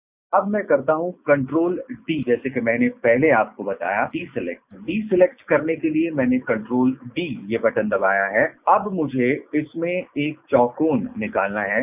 चौकोन माने परफेक्ट स्क्वायर नहीं, लेकिन एक वर्टिकल रेक्टेंगल मैं बनाना चाहता हूं। उसके बाद मैं कंट्रोल शिफ्ट एन ये बटन दबाऊंगा। मुझे पहली आंख बनानी है, इसलिए मैं लिखूंगा I1 और उसमें मैंने ऑल्ट और बैक स्पेस दबाकर फोरग्राउंड कलर डाला हुआ है। मैं वापस कंट्रोल डी का बटन दबाता हूं। अब मेरा I1 तैयार हुआ है। अब मानिए कि मुझे इसी साइज का एक दूसरा रेक्टेंगल बनाना है, तो मुझे क्या करना होगा? मुझे कंट्रोल दबाकर इस कलर पे क्लिक करना पड़ेगा। कंट्रोल दबाने पर आपको दिखेगा कि यहाँ एक चौकोन तैयार हुआ है इस लेयर के पास, और उसके ऊपर क्लिक करने के बाद मुझे ये सिलेक्शन मिल जाता है। इस सिलेक्शन को मैं कहीं भी बीच में हिला सकता हूं, और अगर आपको इसे अलाइन करना हो तो आप इसे अलाइन भी कर सकते हो।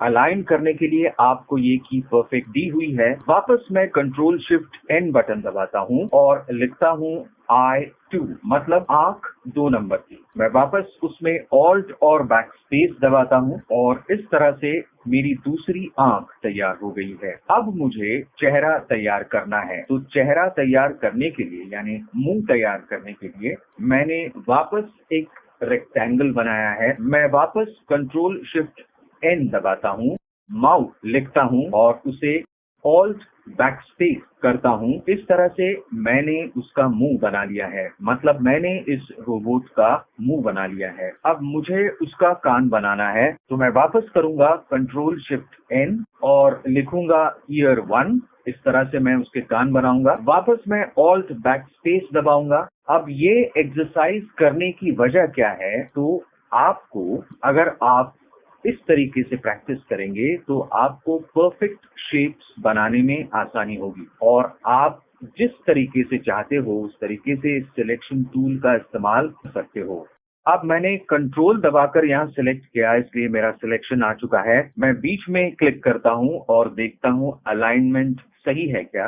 वापस मैं कंट्रोल शिफ्ट एन दबाता हूँ, ईयर 2 लिखता हूँ, वापस ऑल्ट बैक स्पेस दबाता हूं। इस तरह से रोबोट के दोनों कान तैयार हो चुके हैं। अब मुझे ये पूरा रोबोट छोटा करना है। अब मैंने ऊपर के लेयर को क्लिक किया है और शिफ्ट दबा के, और जो आखिरी लेयर है उसको क्लिक किया है और कंट्रोल टी दबाता हूं। जैसे कि मैंने शुरू में आपको बताया, ऑल्ट और शिफ्ट दबाकर हम ये छोटा कर सकते हैं। फिर पहले माउस छोड़ा, फिर ऑल्ट शिफ्ट का बटन छोड़ा और मैंने इसे इस तरह से तैयार किया। तो ये एक्सरसाइज करना जरूरी है, और इसके बाद का जो पार्ट है, जैसे आपको उसकी गर्दन बनानी है या और कुछ बनाना है, तो हर एक के लिए एक एक लेयर को आप नाम दीजिए और उस हिसाब से कीजिए। अब इसकी खूबी ये है कि मानिए ये लेयर 2 है और आपको ये रोबो के पीछे, मतलब उस स्क्वायर के पीछे लेना हो, तो जैसे कि मैंने पहले आपको बताया, कंट्रोल शिफ्ट और कर्ली ब्रैकेट इस तरीके से अगर मैं करूं तो आप देखेंगे ये कान पीछे आ गया है। ईयर 1 भी आपको अगर पीछे लाना है, कंट्रोल शिफ्ट और कर्व्ड ब्रैकेट, इस तरीके से आपने दूसरा कान भी पीछे ले लिया है। तो ये इस तरह की एक्सरसाइज है, घर जाकर इसकी बहुत सारी प्रैक्टिस कीजिए। अब हम देखेंगे मार्की टूल का दूसरा ऑप्शन। मैं शिफ्ट एम दबा रहा हूं, ये है इलिप्टिकल मार्की टूल।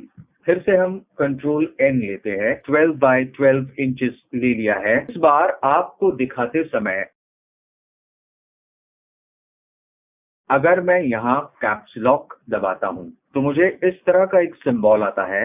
अगर मैं कैप्स लॉक निकालता हूँ तो सिंबल अलग हो जाता है। मैं मार्की टूल पे हूँ, अब यहाँ पे मैं ये खींच रहा हूं, आप देखेंगे ये इलिप्टिकल दिख रहा है। शिफ्ट दबाता हूं तो परफेक्ट सर्कल तैयार होता है। ध्यान रखिए, शिफ्ट दबाने पर परफेक्ट सर्कल तैयार होता है। तो मैंने ये सर्कल तैयार किया, पहले जैसे किया था उसी तरह से मैं कंट्रोल शिफ्ट एन दबाऊंगा, नया लेयर लिया, वापस ये एक फेस है इसलिए मैंने इसको फेस नाम दिया है। ओके दबाता हूँ, कंट्रोल शिफ्ट एन दबाता हूँ, फेस लिखा हुआ है और मैंने उसमें ऑल्ट बैक स्पेस दबाकर एक कलर फिल किया है। ऑल्ट बैक स्पेस माने क्या? तो फोरग्राउंड कलर। मैं कंट्रोल डी दबाता हूँ डी सिलेक्ट करने के लिए और इस बार मुझे आंख बनानी है। तो मैं क्या करूंगा, दोबारा शिफ्ट का बटन दबाऊंगा, मेरी आंख परफेक्टली आ चुकी है। मैं कंट्रोल शिफ्ट एन दबाता हूं और उसमें आई लिखता हूं। मैंने इसको आई ये नाम दिया है और उसमें मैं कंट्रोल बैक स्पेस डालता हूं। मतलब मैंने क्या किया, मैंने बैकग्राउंड कलर डाला।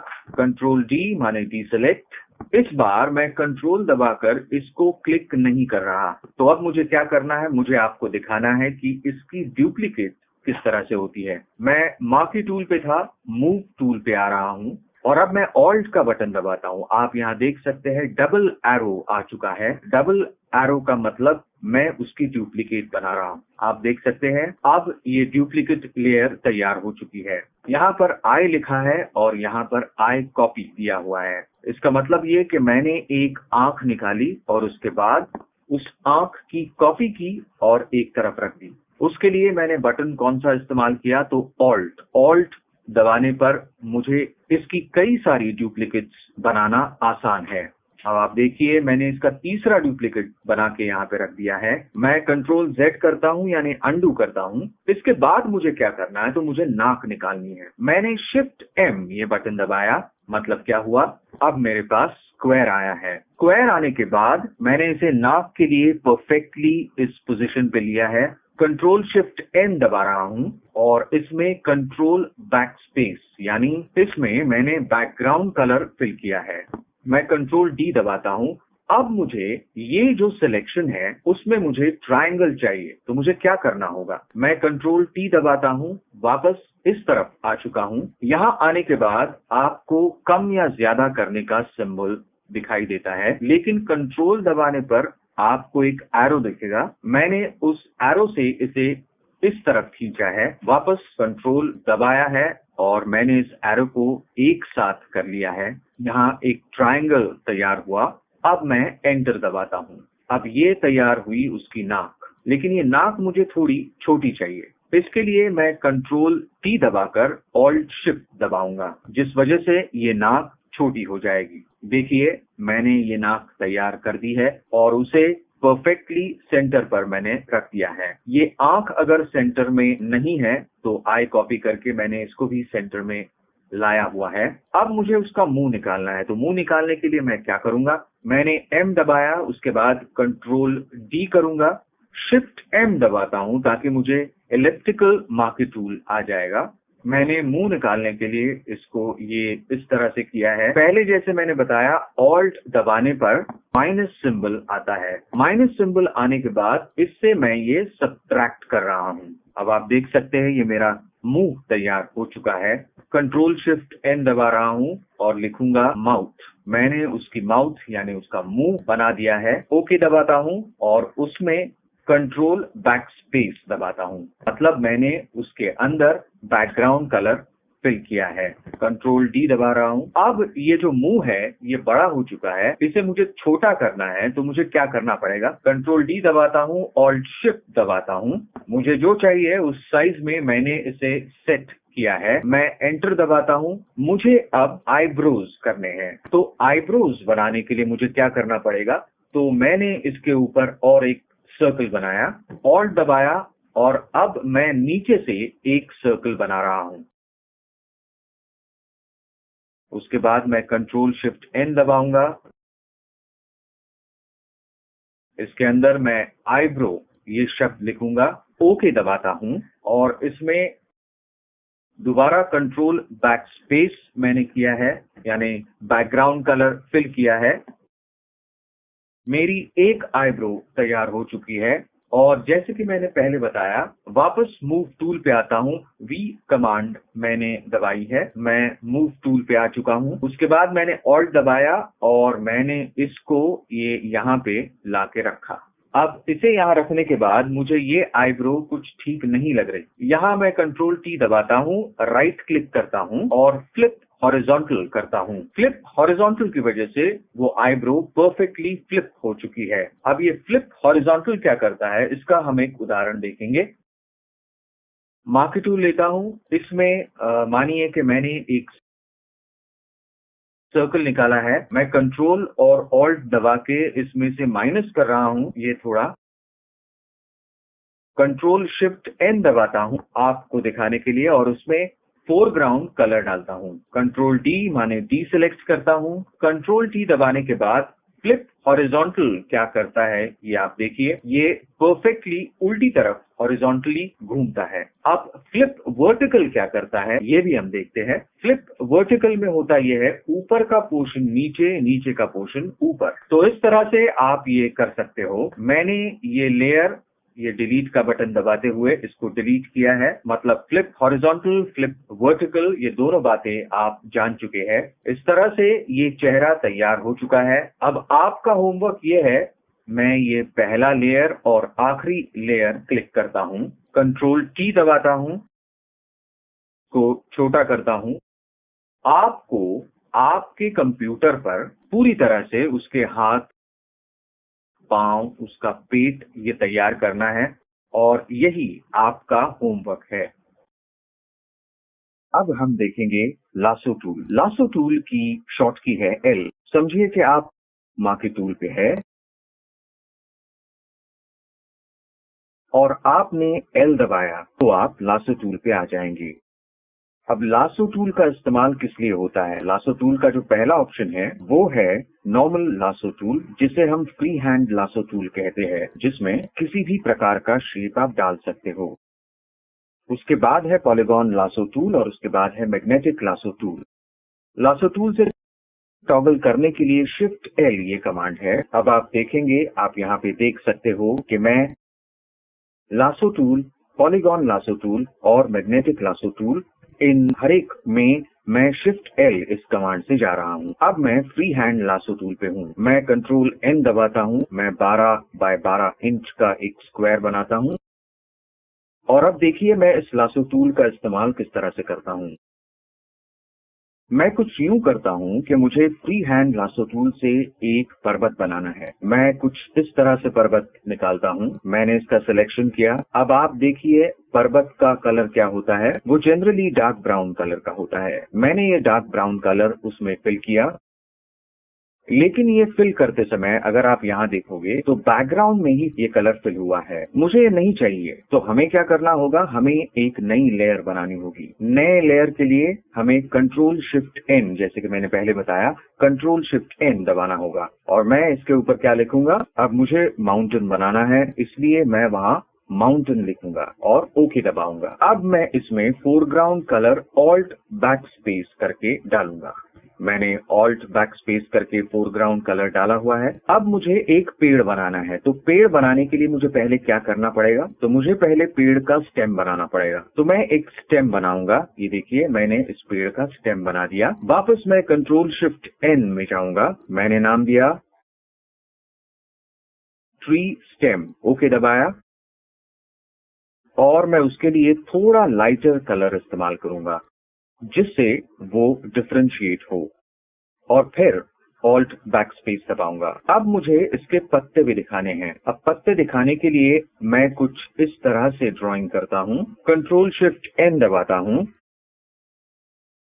और अब क्या लिखना पड़ेगा, लीव्स। लीव्स लिखने के बाद मैंने ओके दबाया। अब मुझे कौन सा कलर डालना है, तो हरा कलर डालना है। मैं थोड़ा डार्क ग्रीन कलर डाल रहा हूं और ऑल्ट बैक स्पेस दबा रहा हूं। आप देख सकते हैं हर एक की लेयर अलग अलग है। इसकी वजह यह है कि आपको कोई भी लेयर अगर नीचे या ऊपर लेनी हो तो वो हम किससे कर सकते हैं, तो कंट्रोल और कर्व्ड ब्रैकेट से कर सकते हैं। अगर आपको लगा कि ये लेयर ऊपर ना होकर नीचे हो तो आप आसानी से उसे कर पाएंगे। उसके बाद अगर मुझे यहाँ नदी दिखानी हो तो मैं क्या कर रहा हूँ, मैंने यहाँ नदी का एक शेप बनाया, कुछ इस तरह से मैंने बनाया। दोबारा मैं कंट्रोल शिफ्ट एन दबाऊंगा और लिखूंगा रिवर और ओके दबाऊंगा और उसमें रिवर का जो कलर होता है वो होता है नीला, इसलिए मैं नीले कलर के पास आता हूं और ओके दबाकर ऑल्ट बैकस्पेस करता हूं। कंट्रोल डी फॉर डीसिलेक्शन करने के लिए अब मुझे आसमान के लिए रंग चाहिए। अब मुझे क्या करना है, तो आसमान है कहां पर, तो बैकग्राउंड पर आसमान है, तो यहाँ पर थोड़ा अलग आकाश का रंग मैं सेलेक्ट करके पूरे बैकग्राउंड पर मैंने इस कलर को डाला हुआ है। अब आप देख पाएंगे कि यहाँ पे एक तस्वीर तैयार हो चुकी है, जिसमें एक पर्वत है, जिसमें पेड़ है, जिसमें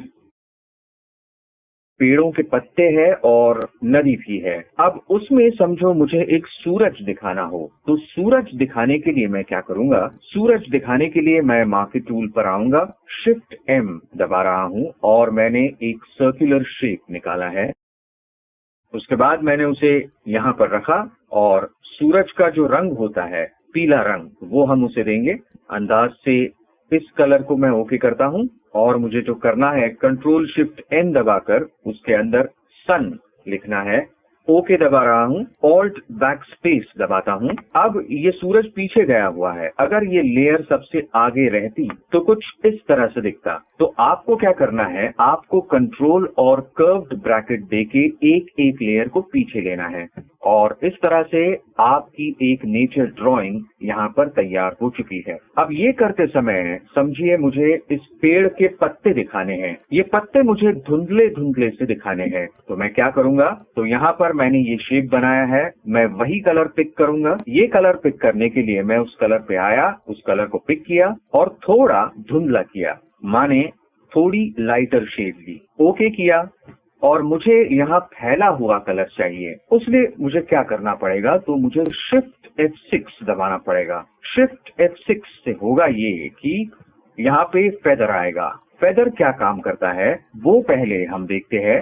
मानिए मैंने यहाँ 10 का फेदर दिया, ओके दबाया, ऑल्ट बैक स्पेस दबा दिया, ठीक है। अब मैं यहाँ कंट्रोल शिफ्ट एन करूंगा, एक नया लेयर बनाऊंगा और अब हम क्या कर रहे हैं, तो लीव्स के ऊपर हमने और एक लेयर बना ली है और उसी पर हमें वो कलर डालना है।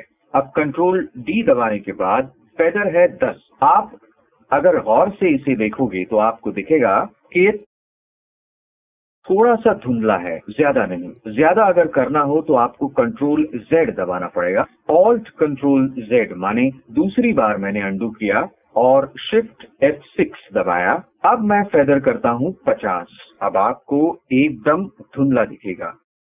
मतलब फीदर क्या करता है, फेदर आपकी बॉर्डर जो है उसे धुंधला है। उसका एक उदाहरण देखने के लिए कंट्रोल एन दबा रहा हूं मैं। 12 बाय 12 इंच का स्क्वायर निकालकर हम देखेंगे कि फेदर क्या काम करता है।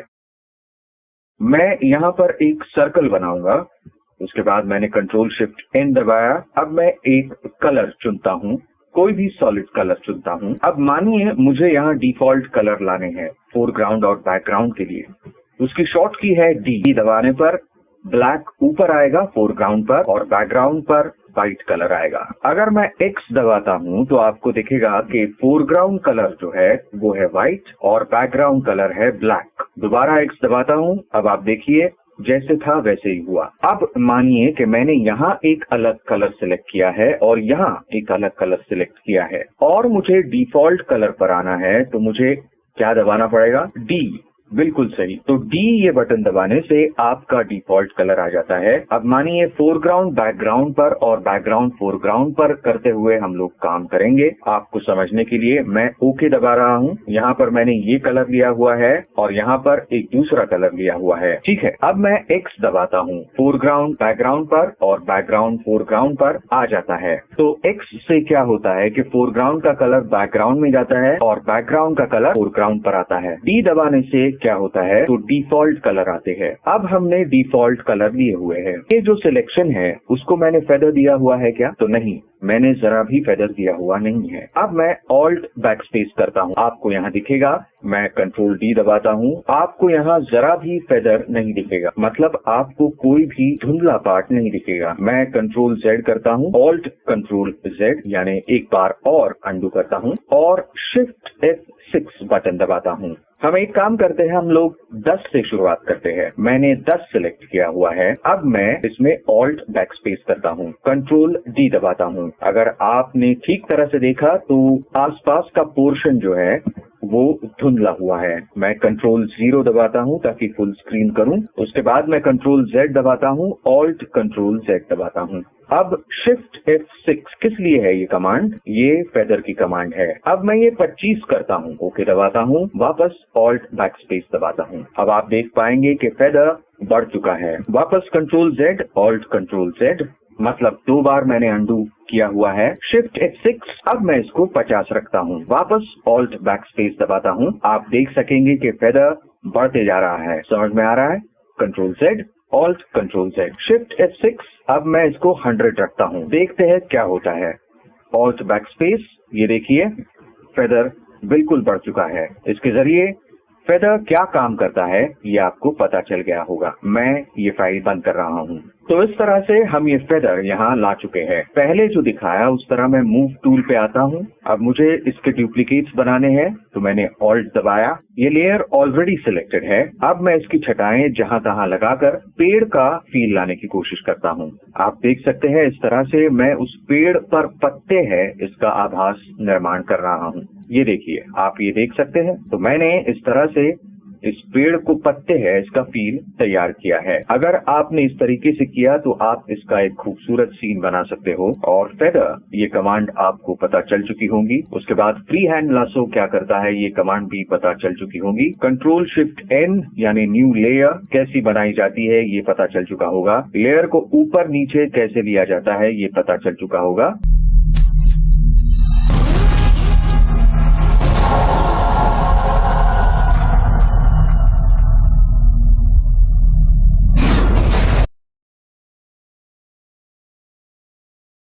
ये फाइल खुल चुकी है। मैं F ये कमांड दबा रहा हूँ। F माने क्या? तो फुल स्क्रीन। F दबाने के बाद देखिए क्या होता है। ये देखिए ऊपर ये फुल स्क्रीन हो चुकी है। यहाँ पर जो ऑप्शंस थे वो जा चुके हैं। और दोबारा F दबाने के बाद ये पूरी तरह से फुल स्क्रीन हो चुका है। मानिए मैं बीच में टैब दबा रहा हूँ तो ये पास की दोनों चीजें आती है। दोबारा टैब दबाने से वो चली जाती है। सिर्फ मुझे लेयर चैनल पाथ इसकी जरूरत हो तो मैं शिफ्ट और टैब का बटन दबाकर उसे दोबारा ला सकता हूँ। एक ही बार टैब दबाने पर ये जो कुछ भी है वो दोबारा आ चुका है और टैब दबाने के बाद ये जाता भी है। मतलब टूल बॉक्स और ऊपर का मेन्यू बार और दाई तरफ का पैनल बॉक्स जा चुका है। तो इस तरह से मैंने 2 बार F दबाया है। अब दोबारा F दबाने पर ये नॉर्मल स्क्रीन आ चुकी है। अब मैं टैब दबाता हूं तो अपना टूल बॉक्स और पैनल बॉक्स आ चुका है। अब मुझे फुल स्क्रीन किस लिए चाहिए? तो अगर मुझे जूम इन करना हो मैं वापस F दबाऊंगा और एक बार F दबाऊंगा और मैं कंट्रोल प्लस दबाता हूं। ये देखिए मैं जूम कर चुका हूं। और एक बार कंट्रोल प्लस न दबाते हुए ऑल्ट और माउस के बटन के जरिए आप फिर भी जूम इन और जूम आउट कर सकते हो। मैंने स्पेस बार दबाया है और मैं सिलेक्शन की शुरुआत करता हूं। ये देखिए मैं लासो टूल पे हूं। लासो टूल पर आने के बाद मैं सिलेक्शन करता हूं। मैं सिलेक्शन थोड़ा अंदर अंदर से करता हूं जिस वजह से ये देखिए मैं थोड़ा सा अंदर से कर रहा हूं।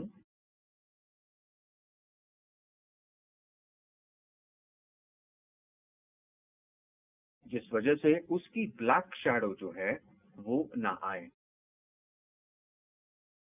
पेन टूल और इसमें एक ही फर्क है कि पेन टूल में आप कर्वेचर दे सकते हो और इसमें आपको नजदीक नजदीक डॉट लगाने हैं, इतना याद रखिए।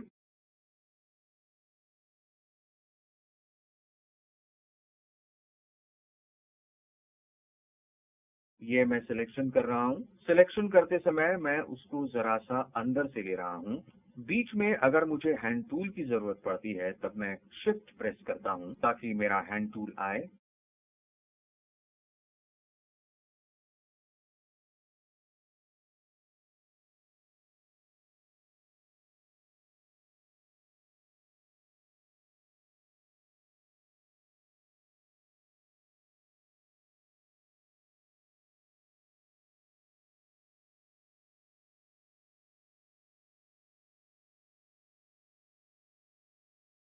ये देखिए मैं यहाँ तक आ चुका हूँ। अब अगर कर्वेचर होगा वहां पर डॉट्स बहुत नजदीक नजदीक डालिए। अब मैं उसे ज्यादा जूम करता हूँ और नजदीक नजदीक डॉट्स लेकर मैं सिलेक्शन को कंप्लीट करने की कोशिश करता हूँ, क्योंकि अगर परफेक्ट सर्कुलर शेप अगर हो तो जितने नजदीक आप डॉट डालोगे उतना आपके लिए अच्छा है। मैं जूम आउट हो रहा हूँ।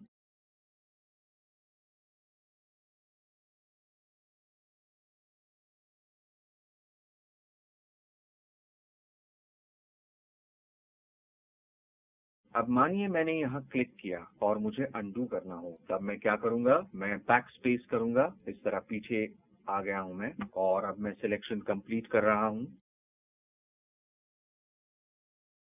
मूव के लिए बीच बीच में मैं क्या कर रहा हूं, मैं स्पेस बार मार रहा हूं।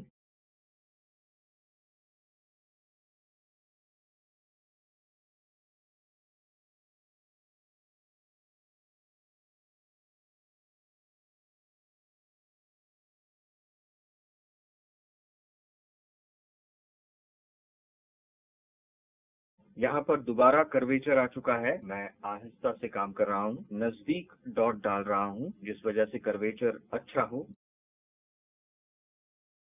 राउंड शेप जहां पर हो या सर्कुलर जहां पर भी गोल हो वहां मैं उसे नजदीक ले रहा हूं। और ये भी याद रखिए कि मैं उसको जरा सा अंदर से कर रहा हूं, कुछ मिलीमीटर अंदर से।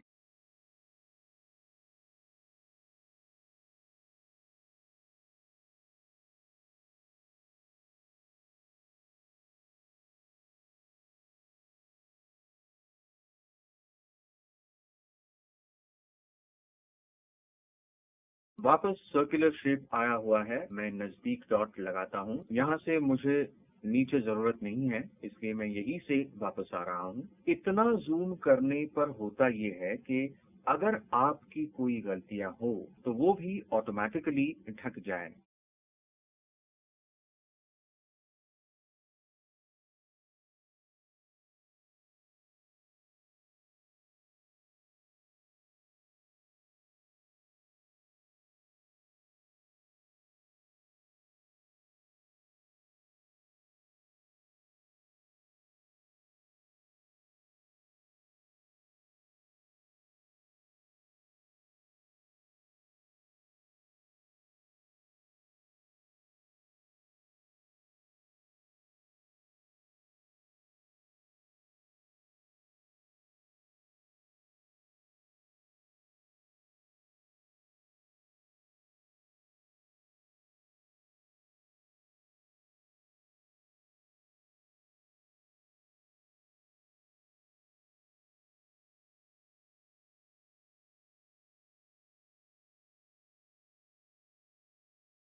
आप देख सकते हो सिलेक्शन कंप्लीट हो चुका है। मैं कंट्रोल 0 दबाता हूँ यानी फुल स्क्रीन दबाता हूँ, वापस F बटन दबाता हूँ। आप देखेंगे यहाँ पर सिलेक्शन कंप्लीट हो चुका है। अब ये सिलेक्शन दूसरी तरफ कैसे लाना है, अब मैं क्या कर रहा हूँ, एक तो शिफ्ट F6 दबाकर अगर मुझे कहीं फेदर्स देने हो तो वो मैं दे सकता हूँ। वो मैक्सिमम 1 या 2 यहाँ तक ही दे सकता हूँ। मुझे फेदर नहीं देना हो इसलिए मैं कैंसिल दबा रहा हूँ और कंट्रोल J ये कमांड दबा रहा हूँ और नीचे का लेयर ऑफ कर रहा हूँ। आपको देखेगा पीछे ट्रांसपेरेंसी है। ये करने के लिए मैं क्या कर रहा हूँ, तो कंट्रोल शिफ्ट A के ऊपर एक नया लेयर डाल रहा हूँ।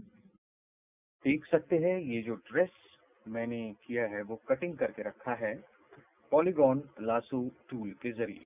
याद रखिए ये करते वक्त एक टेक्निक ऐसी है कि थोड़ा सा मतलब लगभग 1 mm तक के अंदर से आपको सिलेक्शन करना है, जिसकी वजह से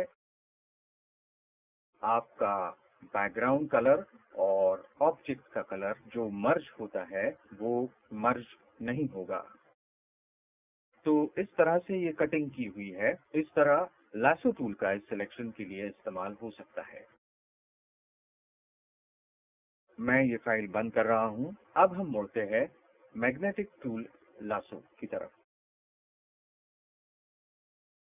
मैग्नेटिक लासो के लिए मैं वापस शिफ्ट एल दबा रहा हूं। अब मैं क्या कर रहा हूं, अभी की जो फाइल है मैं उसी फाइल को दोबारा ओपन कर रहा हूं। अब मैग्नेटिक लासो टूल क्या करता है ये देखिए। मैं दोबारा एफ बटन दबा रहा हूं, मतलब फुल स्क्रीन।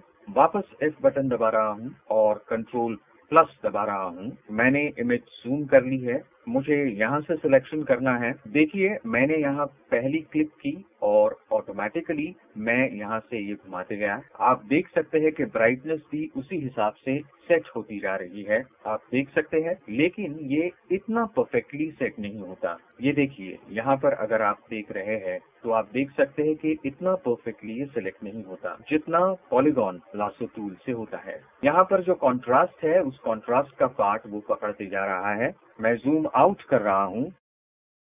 आपको दिखेगा सिलेक्शन में कितने सारे बग्स हैं। आप देख सकते हैं यहाँ। तो इस तरह से इस टूल का इतना ज्यादा इस्तेमाल नहीं होता। जहाँ पर आपको कॉन्ट्रास्ट है, अब देखिए यहाँ पे कॉन्ट्रास्ट है, वहाँ आपको परफेक्ट सिलेक्शन मिल जाता है। हम आगे के कुछ पार्ट में, अब देखिए यहाँ पे कॉन्ट्रास्ट है, आपको परफेक्ट सिलेक्शन मिल गया, आपको परफेक्ट सिलेक्शन मिल गया। इससे आप फास्ट काम कर सकते हैं, मगर हर बार ये टूल वर्कआउट होगा ये जरूरी नहीं।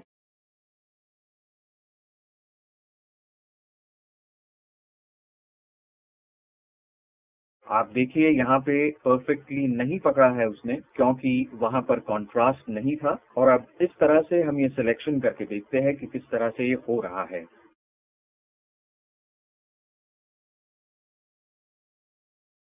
देखिए ये सिलेक्शन हो चुका है। कंट्रोल 0 दबा रहा हूँ और वापस मैं एफ की दबा रहा हूँ, जिससे अपनी फुल स्क्रीन इमेज नॉर्मल हो जाएगी। और मैं कंट्रोल जे दबाऊंगा। अब आपने देखा बहुत सारी जगहों पे बहुत सारे प्रॉब्लम्स आ गए। ये देखिए यहाँ पे कुछ बचा है, यहाँ पे कुछ अलग ही कटिंग हो चुकी है। इसलिए इस टूल का हम लोग ज्यादातर इस्तेमाल नहीं करते। जहाँ पर कॉन्ट्रास्ट होगा इमेज में, वहाँ पर आपका परफेक्ट सिलेक्शन हो जाएगा। इसके बाद का टूल है quick selection tool. Quick selection tool में जाने के लिए हमें क्या करना पड़ेगा? पहले जिस तरह से बताया गया है कि W उसकी शॉर्ट की है, शिफ्ट W से हम लोग क्विक सिलेक्शन टूल में जा सकते हैं।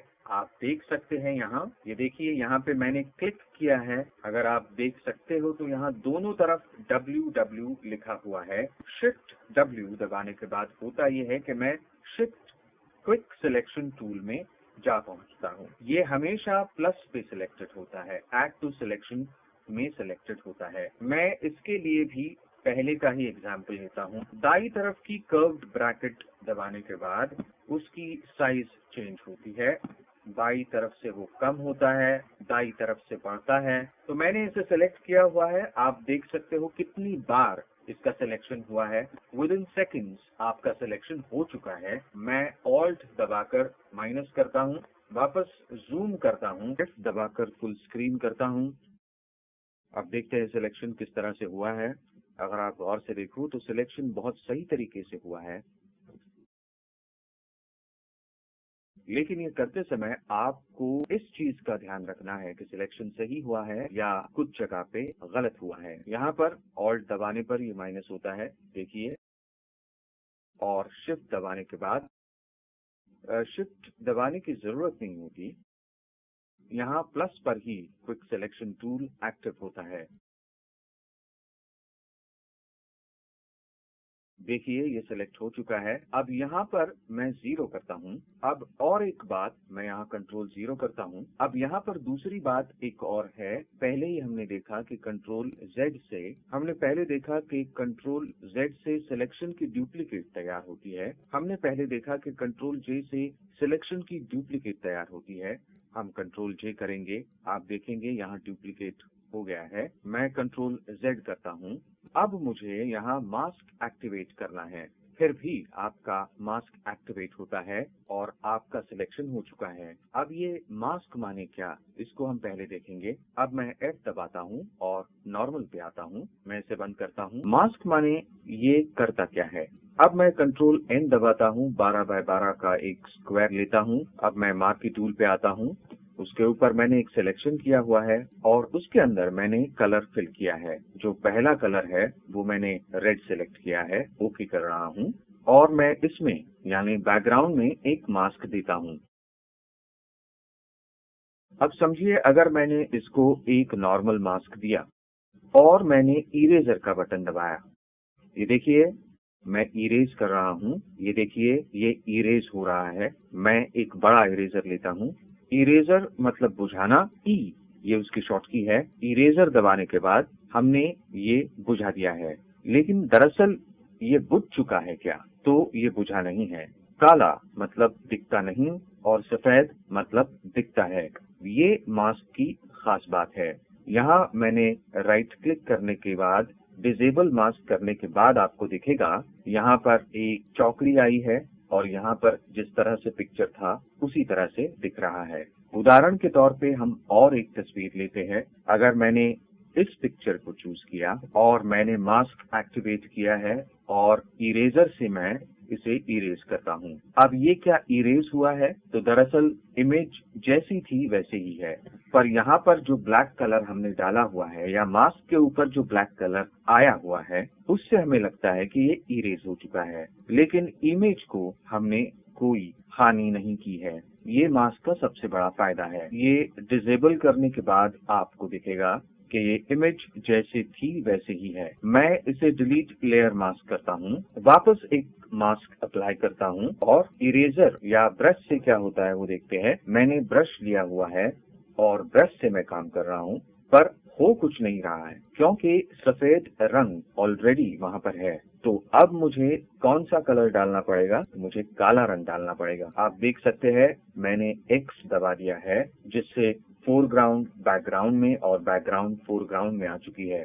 अब आपने देखा कि ब्लैक माने मास्क में दिखता नहीं और सफेद माने जो दिखता है। ये एक आसान बात अगर आप ध्यान में रखें तो बाकी चीजें आपको ध्यान में आ जाएगी। अब मानिए ये मास्क मुझे वापस सफेद करना है, तो अब मैं मास्क को सिलेक्ट करता हूँ। सिलेक्शन का मतलब क्या कि यहाँ व्हाइट कलर का एक चौकोन तैयार होता है, उसमें अगर मैं सफेद रंग डालूंगा मतलब कंट्रोल बैक स्पेस करूंगा या बैकग्राउंड कलर फिल करूंगा तो क्या होगा कि यहाँ दिखता है। लेकिन ऑल्ट बैक स्पेस दबाने पर क्या होगा, ये पूरा ट्रांसपेरेंट हो जाएगा क्योंकि काला रंग उसमें आ चुका है। इसका मतलब मास्क में जब काला रंग होता है तब आसपास की जो इमेज है वो जरा भी नहीं दिखती और अगर सफेद रंग हो तो वो इमेज पूरी तरह से दिखती है। इसलिए ब्रश का इस्तेमाल करते समय अगर ऊपर काला रंग हो तो क्या होगा, वो इरेज होगा। और इरेजर दबाते समय समझे मैंने ई दबाया और यहाँ पे ब्लैक कलर है, तो यहाँ पे क्या कुछ हो रहा है, कुछ नहीं हो रहा। लेकिन अगर मैंने X दबाया, सफेद रंग ऊपर लिया, तो यहाँ पर इरेज होगा। और दोबारा हमको अगर वैसे करना हो तो दोबारा मैं X दबाऊंगा। आप देख सकते हैं जैसे पहले थी वैसी इमेज वापस हो गई। तो इसकी प्रैक्टिस कीजिए। सिर्फ एक ही बात, बहुत सी सरल बात आपको ध्यान में रखनी है। मास्क में अगर ब्लैक आया इसका मतलब वो नहीं दिख रहा है और व्हाइट आया तो वो दिखता है। हमने पहला टूल देखा, उसके बाद सिलेक्शन के 3 टूल देखे, उसके बाद क्रॉप टूल आता है उसके बाद, लेकिन उसको न देखते हुए सिलेक्शन का जो चौथा टूल है मार्की टूल, लासो टूल, उसके बाद वैंड टूल, उसके बाद आता है पेन टूल। तो हम अब पेन टूल के ऊपर जाते हैं। पेन टूल की P ये शॉर्ट की है। इसमें सबसे महत्वपूर्ण बात है सेटिंग। पहले जब ये डिफॉल्ट में होते हैं तब शेप में होते हैं। शेप में होते हैं इसका मतलब क्या, ये पहले देखते हैं। मैं यहाँ शेप ड्रॉ कर रहा हूँ। अगर आप देखो तो यहाँ पर एक ब्लैक कलर आ रहा है। यहाँ पर भी सिलेक्शन कंप्लीट होने के बाद आपको एक डॉट दिखता है और आप ये महसूस करते हो कि सिलेक्शन कंप्लीट हो चुका है। लेकिन हमें ये जो ब्लैक शेप है वो नहीं चाहिए। उसके लिए करना क्या है, मैं बैक स्पेस दबाता हूँ जिससे पूरा पाथ निकल जाएगा। बैक स्पेस दबा दी है। यहाँ पर दूसरा एक ऑप्शन है पाथ, उसे हमेशा सिलेक्टेड रखिए। पाथ दबाने के बाद यहाँ पर अगर आप देखो तो यहाँ पे रबर बैंड करके एक ऑप्शन है। ये इनिशियली ऑफ होता है। ये ऑफ होने पर होता ये है कि आपको ये दिखता नहीं। यहाँ पर क्लिक करने के बाद आपको ये दिखता है कि पाथ चालू है। समझो ये ऑन रहा तो हमें पाथ कौन सी दिशा में चल रहा है इसका ज्ञान होता है। अब देखिए मैं यहाँ ये कर रहा हूँ। एंड को आने के बाद ये सिलेक्शन होता है। अब ये सिलेक्शन कंप्लीट हुआ। उसके बाद सिलेक्शन आने के लिए हमें क्या करना पड़ेगा, तो उसकी शॉर्ट की है कंट्रोल और एंटर। कंट्रोल और एंटर ये की दबाने के बाद सिलेक्शन होता है। अब समझिए कि कंट्रोल डीसेलेक्ट हुआ तो पाथ चला जाता है। तो ये पाथ चला कहाँ गया है, इसे हम लेयर चैनल पाथ के पाथ में जाने के बाद हमें पता चलता है। जब हम वर्क पाथ पे क्लिक करते हैं तब आपको अपना पाथ दिखाई देता है। पाथ दिखने के बाद इस पेन टूल के जरिए जो पाथ हमने ड्रॉ की है उसका फायदा क्या है, तो जब रेगुलरली हम सिलेक्शन करते हैं उसमें पॉलीगॉन लैसो टूल के जरिए हम सिलेक्शन करते हैं, तब होता यह है कि हमको कर्वेचर नहीं मिलता। कर्वेचर न मिलने पर हमें ये प्रॉब्लम आती है। यहाँ पर ऐसा है कि कर्वेचर तो मिलता ही मिलता है, लेकिन हम उसे सेट भी कर सकते हैं। दोबारा मैंने ये सिलेक्शन किया है। ये सिलेक्शन करने के बाद मानिए कि आपको इसमें कुछ चेंजेस करने हैं, तो वो हम ऑल्ट इस की को क्लिक करने के बाद हमें जो चेंजेस चाहिए वो चेंजेस हम कर सकते हैं। उसके बाद मानिए कि हमने शिफ्ट ये की दबा दी, तो हमें अगर ये यहाँ पर है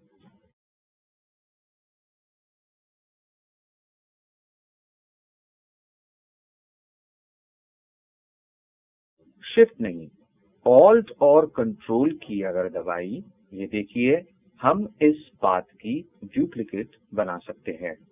आप यहाँ देख पाएंगे आपको दो पाथ यहाँ पे दिख रहे हैं। ऑल्ट और कंट्रोल दबाने के बाद हम इस पाथ की डुप्लीकेट कर सकते हैं। यहाँ प्लस का सिंबल आता है जिससे हम डुप्लीकेट पाथ कर सकते हैं। अब जब आप बैक स्पेस मारते हो, बैक स्पेस दबाने के बाद क्या होता है कि पाथ निकल रहे हैं। अब पेन टूल पे हम सिलेक्टेड ही है। पेन टूल की दूसरी खासियत ये है, पहले हाथ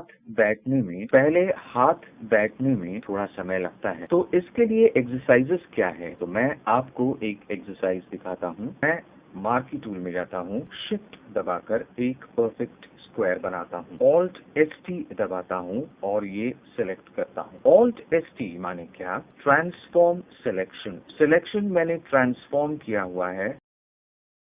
मैं दोबारा पेन टूल पे आता हूँ। आपको इमेजिन करना है कि इस तरह का एक चौकोन है और आपको यहाँ पर माउस क्लिक करना है।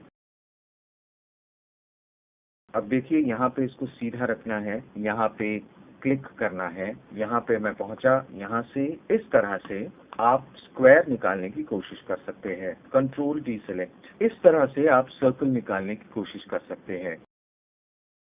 इस तरह से सर्कल ड्रॉ करने के बाद हम 3 पॉइंट में सर्कल ड्रॉ करने की कोशिश करेंगे। अब मैं इस तरह से सर्कल ड्रॉ कर रहा हूँ, ये दूसरा पॉइंट और ये तीसरा पॉइंट। तो इस तरह से 3 पॉइंट से सर्कल निकालने की कोशिश कर सकते हैं। उसके बाद 2 पॉइंट से सर्कल निकालने की कोशिश। 2 पॉइंट से सर्कल निकालना बहुत बड़ी कसरत होगी। उसके लिए ये देखिए मैंने ये सर्कल का आधा पार्ट निकाला। उसके बाद मैंने यहाँ क्लिक किया और हमें जिस तरह से चाहिए उस तरह से इस सर्कल को सेट किया। ये जरा सा मुश्किल है, लेकिन अगर आप कोशिश करो तो आपको ये जरूर आ सकता है। ये होने के बाद कंट्रोल N दबाते हैं। इस बार मैं 6 बाई 6 इंच का स्क्वायर लेता हूँ, 6 बाई 6 इंच का स्क्वायर लेता हूँ और कंट्रोल R दबाता हूँ, यानी आपको रूलर आएगी। उसके बाद मैंने मूव टूल दबाया। मैं क्या कर रहा हूँ, मैंने लेफ्ट हैंड साइड को इस तरह से पकड़ के रखा है और यहाँ पर खींच रहा हूँ, तो जो कुछ भी आता है उसे कहते हैं रूलर। मैंने ये रूलर 1 इंच पर लगा दी है, 2 इंच पे लगा दी है और 3 इंच पे लगा दी है, 4 इंच पे भी लगा दी है, 5 इंच पर भी एक रूलर लगा दी है। यहाँ से भी मैं वैसे ही करता हूँ, माने हमारे कुल मिला के रूलर्स कितने हुए, वर्टिकल 5 और हॉरिजॉन्टल 5। अब इसका करना क्या है? सबसे पहले तो हम ये रूलर्स लगाते हैं। तो ये एक्सरसाइज किस लिए है? तो पेन टूल की प्रैक्टिस होने के लिए। आपको मानिए सर्कल निकालना है, तो यहाँ पे क्लिक किया मैंने, उसके बाद इस रूलर पे क्लिक किया, ये देखिए यहाँ पे लॉक हुआ है, ये यहाँ पर क्लिक किया मैंने, यहाँ पर भी क्लिक किया, यहाँ पर दोबारा लॉक हुआ, देखिए यहाँ ये परफेक्ट हुआ। इसका मतलब आपको रूलर पर परफेक्ट सर्कल निकाला जा सकता है। इसका मतलब आप रूलर के जरिए परफेक्ट सर्कल निकाल सकते हैं। तो इस तरह से आप प्रैक्टिस कर सकते हो। इसके बाद अगर आपको जिगजैग चाहिए, तो यहाँ पे क्लिक किया मैंने, उसके बाद उसके सेंटर को क्लिक किया, ये देखिए यहाँ पे सेंटर को क्लिक किया, उसके बाद वो सर्कल, इस तरह से आप हाफ सर्कल ड्रॉ कर सकते हो। मानिए कि अगर आपको ये नहीं जमा तो क्या कर सकते हो, तो यहाँ पर रूलर के परफेक्ट बीचों बीच मैं और रूलर्स बनाऊंगा। पहले 5 रूलर्स थे, अब 10 बनेंगे।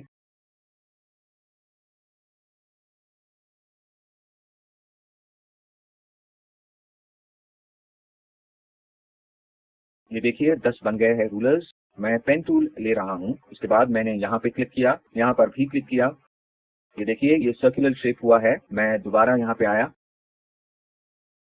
अब मैं क्या कर रहा हूँ कि मैं यहाँ कंट्रोल दबा के क्लिक कर रहा हूँ, उससे होगा ये,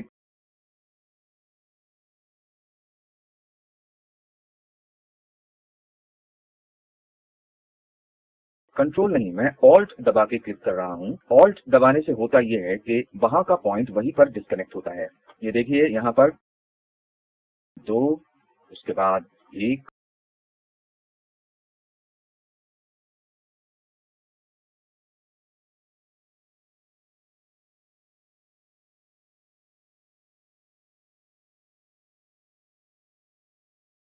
दोबारा ऑल्ट दबा के यहाँ पे क्लिक कर रहा हूँ। इस तरह से हम यहाँ पर एक डिजाइन बना सकते हैं, जिस वजह से आपका हाथ इस पर परफेक्टली बैठ जाएगा और फिर उस तरह से आप प्रैक्टिस कर पाओगे। यहाँ आने के बाद मैं दोबारा ऑल्ट दबा के क्लिक कर रहा हूँ।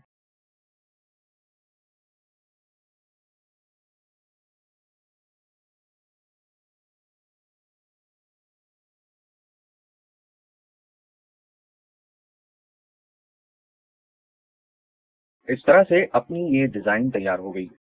अब सिलेक्शन करने के लिए क्या करना पड़ेगा, कंट्रोल और एंटर ये कमांड देनी पड़ेगी। ये देखिए आपको यहाँ पर सिलेक्शन मिल गया। अब आप इसमें कलर डाल सकते हो। मानिए यहाँ फोरग्राउंड पे कोई कलर है, उसके लिए मैं यहाँ पे क्लिक कर रहा हूँ। यहाँ पर मैंने रेड कलर सेलेक्ट किया है। अब मैं control plus shift plus N दबाऊंगा, इसका मतलब नया लेयर बनेगा और उसके ऊपर मैंने ये डिजाइन की। कंट्रोल डी दबाने पर सिलेक्शन चला जाएगा।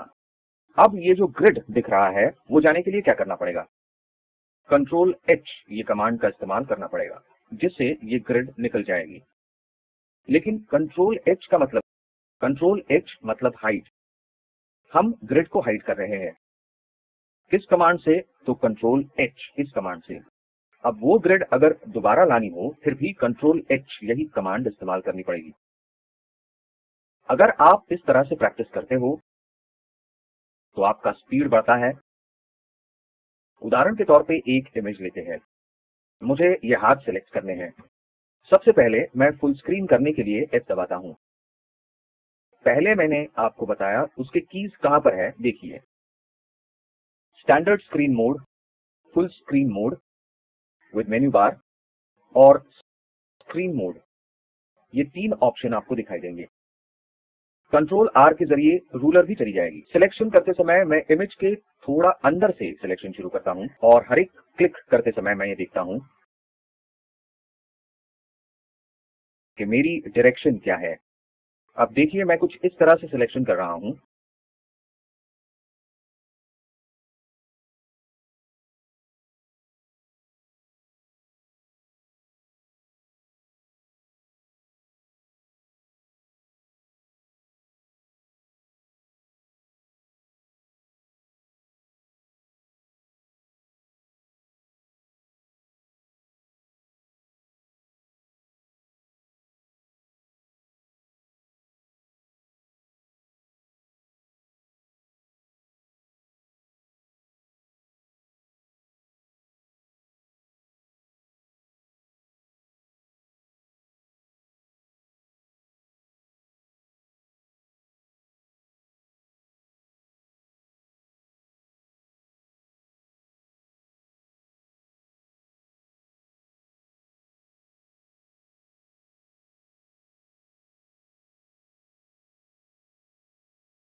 पेन टूल के समय अंडू के लिए कंट्रोल जेड और बहुत देर तक करना हो तो ऑल्ट कंट्रोल जेड ये कमांड है।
पेन टूल से क्या होता है या फिर ट्रांसफॉर्म पेन टूल से क्या होता है, तो ये लासो टूल की तरह ही काम करता है। उसके बाद है ऐड एंकर पॉइंट्स। इसके जरिए हम पॉइंट्स ऐड कर सकते हैं। उसके जरिए हम हमें जो चाहिए वो शेप क्रिएट कर सकते हैं। डिलीट एंकर पॉइंट से हम एंकर पॉइंट्स डिलीट भी कर सकते हैं। के बाद का टूल जो हम देखने वाले हैं वो है क्रॉप टूल। यहां पर अगर आप क्लिक करो तो आपको क्रॉप और पर्सपेक्टिव क्रॉप इस तरह के 2 ऑप्शंस आते हैं। उसमें से हम क्रॉप टूल के बारे में बात करेंगे। मैं अगर कोई इमेज ओपन करता हूं, मान लीजिए मैं ये इमेज ओपन करता हूं और मैं क्रॉप करता हूं। सी दबाने पर अपना क्रॉप टूल एक्टिवेट होता है, माने क्रॉप टूल की शॉर्ट की है सी। ऐसा करने के बाद मैं अपने हिसाब से इस इमेज को क्रॉप कर सकता हूं।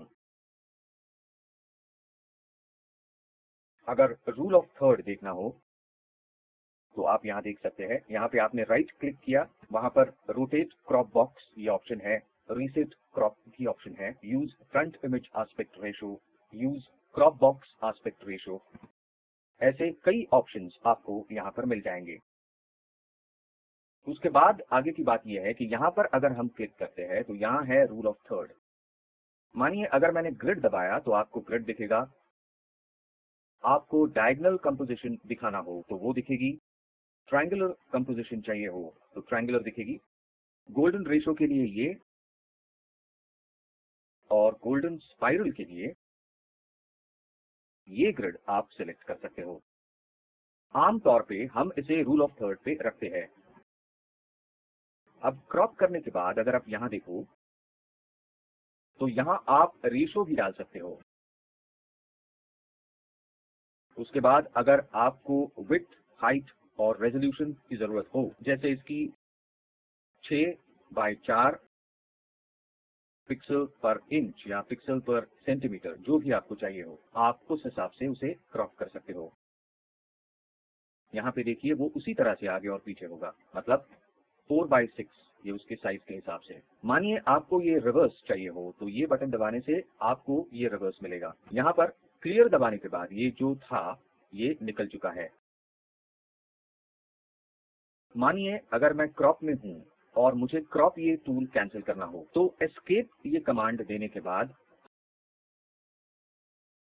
हमने जो भी क्रॉपिंग किया है और एंटर दबाने के बाद जो भी क्रॉप होने वाला है वो कैंसिल हो जाता है। अब समझिए मैं यहां हूं, मैंने यहां जाने के बाद एंटर दबाया तो ये मेरी क्रॉप हुई इमेज है। अब आपको वो इमेज पहले जैसी थी वैसी चाहिए होगी तो आपको कंट्रोल Z अंडू करने के बाद आपकी पहली वाली इमेज मिल सकती है। अब इसके बाद यहाँ पर जो है उसमें 1:1 स्क्वायर ये पार्ट है। यहाँ पे आपको स्क्वायर दिखेगा 8x10 या फिर 4:5, 5x7, 2:3, मतलब 4x6, 16:9। ये हम सिनेमा के लिए यूज करते हैं 16:9, इसको वाइड स्क्रीन भी कहा जाता है। उसके बाद 4x5, इस तरह के कई प्रीसेट्स हमको रेडी करके दिए हुए हैं इसमें। उसके बाद मानिए आपको नया बनाना हो, न्यू क्रॉप प्रीसेट बनाने के बाद जो भी आपका प्रीसेट है उसका नाम आप यहाँ पर दे सकते हैं और उसको ओके करने के बाद वो प्रीसेट आपको यहाँ पर दिख सकता है। उसके बाद नया प्रीसेट बनाने के बाद अगर आपको वो प्रीसेट डिलीट करना हो तो उसके लिए डिलीट क्रॉप प्रीसेट ये ऑप्शन दिया हुआ। इस तरह से ये क्रॉप टूल काम करता है। मैं एस्केप दबा रहा हूं। उसके बाद है पर्सपेक्टिव क्रॉप टूल। अब ये टूल दरअसल करता क्या है, अब मानिए मैंने इसे यहाँ पर रखा है और आप देख सकते हैं मुझे जिस तरह से चाहिए मैं उसका पर्सपेक्टिव सेट कर सकता हूँ। मानिए मैंने ये यहाँ रखा है, देखिए यहाँ कोने में। उसके बाद ये पोर्शन इस कोने में क्लिक किया है। अब मैं इस तरह से इसे सेट करता हूँ। मानिए कि मुझे ये कुछ इस तरह से, जैसे कि ये एकदम परफेक्ट हो, इस तरह से चाहिए। ये जो सिंहासन जैसा एक काउच है वो और ये दोनों चीजें कुछ इस तरह। अब मैं डबल क्लिक करता हूँ। अब आपको दिखेगा कि ये पर्सपेक्टिव उस हिसाब से सेट हुआ है। अब आप देख सकेंगे पीछे का ये बिल्कुल हिल चुका है। तो जिस तरह का आपको पर्सपेक्टिव चाहिए उस तरह का पर्सपेक्टिव आप अपने हिसाब से सेट कर सकते हो। ये इस पर्सपेक्टिव टूल का फायदा है। अब देखिए मैंने यहाँ मुझे जो चाहिए वो पर्सपेक्टिव लिया हुआ है। उसके बाद यहाँ पर देखिए एक थोड़ी सी टेढ़ी लकीर है, मैं उसे और टेढ़ी कर रहा हूँ। आप देख सकते हैं इसको मैं थोड़ा ऊपर लेता हूँ। इसको हम पर्सपेक्टिव के हिसाब से सेट करने की कोशिश कर रहे हैं और मैंने एंटर दबाया। अब आप देख सकते हो पर्सपेक्टिव के हिसाब से अपनी इमेज सेट हो चुकी है। पर्सपेक्टिव क्रॉपिंग का इस्तेमाल ज्यादातर इंटीरियर्स के फोटोग्राफ्स या आर्किटेक्चरल फोटोग्राफ्स इन्हें क्रॉप करने के लिए ज्यादातर होता है। क्रॉप टूल के बाद है eye dropper tool. Eye dropper tool की शॉर्ट की है आई दबाने के बाद आपको दिखेगा कि हम आई ड्रॉपर टूल के ऊपर आए हुए। ये करता क्या है, तो समझिए कि मैं यहाँ पे आई ड्रॉपर, उस आंखों में डालने का जो ड्रॉपर होता है, बस उसी तरीके का ये सिंबल है। मैं यहाँ पे अगर क्लिक करूँ तो आपको दिखेगा कि फोरग्राउंड को ये कलर आ रहा है। मैं उसके पास अगर इस येलो कलर पे क्लिक करता हूँ जहाँ पे येलो की शेड्स है, तो हम उस कलर को हमें जिस तरह से चाहिए उस तरह से यूटिलाइज कर सकते हैं। मानिए कि यहाँ पे ग्रीन कलर है, ग्रीन है, यहाँ पर येलो है, यहाँ पर रेड है, यहाँ पर ऑरेंज है। तो इस तरह के कलर्स हम लोग इसके जरिए पिक कर सकते हैं। उसी आई ड्रॉपर टूल में एक और टूल है कलर सैम्पलर टूल। अब ये कलर सैम्पलर टूल करता क्या है? मानिए मैं यहाँ क्लिक करता हूँ तो वहाँ पर 1 नंबर दिखाई देगा। अगर मैं यहाँ क्लिक करता हूँ तो यहाँ 2 नंबर दिखेगा, और समझिए कि मैं यहाँ क्लिक करता हूँ तो 3 नंबर दिखेगा। तो अगर मुझे ये बातें देखनी हो कि 2 नंबर कहाँ पे क्लिक किया था, तो 2 नंबर पे क्लिक करने के बाद मुझे रेफरेंस में, और उस रेफरेंस के हिसाब से हम तुरंत ही वो कलर पिक कर सकते हैं। अब हम देखेंगे स्पॉट हीमिंग ब्रश। उसके लिए मैं एक इमेज ओपन कर रहा हूँ। ये इमेज है, मैं इसे जूम करता हूँ। स्पॉट हीलिंग ब्रश दरअसल क्या करता है ये देखते हैं। मैंने मानो इसके ऊपर क्लिक किया, देखिए अब यहाँ का जो स्पॉट था वो निकल चुका है। ये देखिए यहाँ पे दाग थे वो चले गए हैं।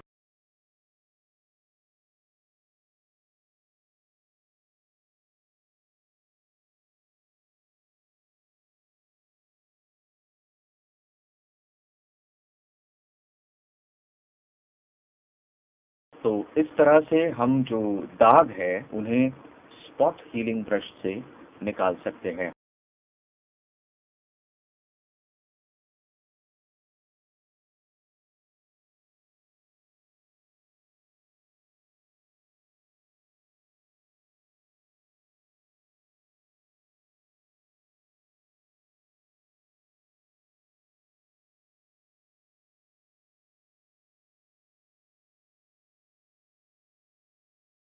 कंट्रोल 0 दबाता हूँ। अब मैं F12 कमांड दबाता हूँ, मतलब रिवर्ट करता हूँ कि कितने स्पॉट हमने स्पॉट हीलिंग ब्रश से निकाल दिए हैं। ये देखिए, तो इस स्पॉट हीलिंग ब्रश का इस तरह से हम उपयोग कर सकते हैं। उसके बाद का टूल है healing brush tool. Healing brush tool की शॉर्ट की है J। स्पॉट हीलिंग की भी J ही है। ये देखिए, ये स्पॉट हीलिंग ब्रश जो है उसकी शॉर्ट की J ही है, और हीलिंग ब्रश की भी J ही है।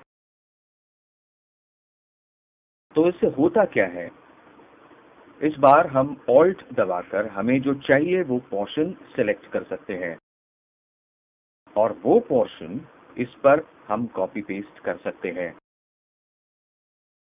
ये देखिए, मैं यहाँ ऑल्ट दबाता हूँ, ये पोर्शन है, इसे मुझे पेस्ट करना है, और वो वहाँ के स्किन टोन से मैच होके परफेक्टली मर्ज हो जाता है। आप देख सकते हो, यहाँ पे ऑल्ट दबाया, यहाँ पे क्लिक किया, और इस तरह से ये जो स्पॉट्स है वो हम इस तरीके से भी निकाल सकते हैं। मानिए कि एक पर्टिकुलर स्किन टोन हमें अगर चाहिए और वहां से हमें करना हो, तो हम इस स्पॉट हीलिंग ब्रश का इस्तेमाल कर सकते हैं। उसके बाद है ब्रश टूल। ब्रश टूल मैं कंट्रोल 0 दबाता हूँ। अब ब्रश टूल करता क्या है? जैसे मैंने आपको बताया, मास्क के समय ब्रश का इस्तेमाल होता है। ब्रश माने आपका पेंटिंग ब्रश। मैं ये बंद करता हूँ। ये 6x6 है। मैं कोई भी कलर इसमें सिलेक्ट करता हूँ, जैसे रेड। ओके दबाता हूँ और मैं यहाँ पर पेंट करता हूँ। आप देख सकेंगे यहाँ पर ये पेंट हुआ है। तो आप इस ब्रश से पेंटिंग कर सकते हो, ये इसका सबसे बड़ा एडवांटेज है। उसके बाद का टूल है पेंसिल टूल। इसका इस्तेमाल हम पेंसिल की तरह कर सकते हैं कि पेंसिल जिस तरीके से लिखती है उसी तरह हम भी इससे लिख सकते हैं। अगर आप राइट साइड का कर्व्ड ब्रैकेट इस्तेमाल करोगे तो आप उसकी साइज चेंज कर सकते हो, और इसके जरिए आप उसे कम कर सकते हो। सिमिलरली ब्रश की भी साइज आप राइट साइड के कर्व्ड ब्रैकेट से बढ़ा सकते हो, लेफ्ट साइड के कर्व्ड ब्रैकेट से कम कर सकते हो। राइट क्लिक करने पर सारी प्रॉपर्टीज उसकी आपको दिखाई देती है। हार्डनेस सेट कर सकते हैं। हार्डनेस अगर कम रखा तो क्या होगा, यहाँ देखिए, हार्डनेस अगर कम रखा तो अब देखिए ये 60% तक है। आप देख सकते हैं यहाँ पर बहुत ही स्मूथ लाइंस आ रही है। मैंने हार्डनेस पूरा रखा तो क्या होगा, तो यहाँ पूरी तरह से क्रिस्प लाइंस आएंगी। उस तरह से आप उसका इस्तेमाल कर सकते हो। ब्रश टूल का इस्तेमाल हम लोग पेंटिंग करने के लिए कर सकते हैं। उसके बाद का टूल है स्टैम्प टूल। उसकी शॉर्टकट की है एस दबाने पर हम लोग स्टैम्प टूल तक पहुंचते हैं। यहाँ पर दो स्टैम्प टूल्स है, एक क्लोन स्टैम्प टूल है और एक पैटर्न स्टैम्प टूल है। स्टैम्प टूल के लिए पहले जैसे खोली थी उस तरह से एक इमेज मैं खोलता हूं। तो स्टैम्प करता क्या है, तो समझिए मैंने अगर यहाँ पर ऑल्ट दबा दिया और इस पोर्शन को क्लिक किया तो वो सेम टू सेम यहाँ पे कॉपी हो जाएगा। आप देख सकते हैं यहाँ पे ये कॉपी हो चुका है। इसको राइट क्लिक की, हार्डनेस पूरा रखा और मैं कंट्रोल Z करता हूं और अगर मैंने इसको अप्लाई किया तो आपको दिखेगा ये जैसे के तैसा यहाँ पर पेस्ट हो चुका है। उदाहरण के तौर पर मैं इसे जरा बड़ा करता हूं और मैं ऑल्ट दबाता हूं, मतलब ये कॉपी हो चुका है और आप यहाँ पर इसे पेस्ट कर सकते हो। इसका मतलब कोई भी चीज अगर एक जगह से दूसरी जगह पेस्ट करनी हो तो स्टैम्प का इस्तेमाल हम कर सकते हैं। इसका उपयोग हम लोग कोई स्पॉट है उसको एडजस्ट करने के लिए कर सकते हैं। अगर मैं ऑल्ट दबाकर यहाँ पे क्लिक करता हूँ तो ये कॉपी हो चुका, या फिर ऑल्ट दबाकर यहाँ पे क्लिक किया तो मैं इसे पेस्ट कर रहा हूँ। मैं उसका सॉफ्टनेस बहुत ही कम रख रहा हूँ। तो अगर आप देखोगे तो यहाँ का पैच जो है वो यहाँ से कॉपी पेस्ट हो गया है। तो स्टैंपिंग का कुछ इस तरह से हम लोग इस्तेमाल कर सकते हैं। रीटचिंग टूल जो है उसका भी उसी उद्देश्य से उपयोग हो सकता है। इस बार अगर मैंने ओपेसिटी इसकी थोड़ी कम कर दी, ओपेसिटी माने अपारदर्शिता, तो मैंने इसकी अपारदर्शिता कम कर दी। ये देखिए मैं ये कम कर रहा हूँ। आप यहाँ देख सकोगे कि ये कॉपी पेस्ट हो चुका है। मैं हार्डनेस इसका थोड़ा कम करता हूँ। आप देख सकते हो यहाँ पे मैंने ऑल्ट दबाकर क्लिक किया है और मैं यहाँ पर इसे पेस्ट कर रहा हूँ। तो इस तरीके से हम लोग स्टैंपिंग का इस्तेमाल कर सकते हैं। अब ये जो है पैटर्न्स क्लोन्स का टूल, अगर मैंने यहाँ ऑल्ट दबाया तो यहाँ पर कुछ भी नहीं हो रहा। मैंने अगर ये घुमा दिया तो आप देख सकते हो यहाँ पर एक पैटर्न तैयार हो गई है। ये पैटर्न आई कहाँ से, तो आप देख सकते हैं यहाँ पर आपको अलग अलग पैटर्न्स दिए हुए हैं। उनमें से आप जो चाहो वो पैटर्न सिलेक्ट कर सकते हो, वो यहाँ पर पेस्ट होता है।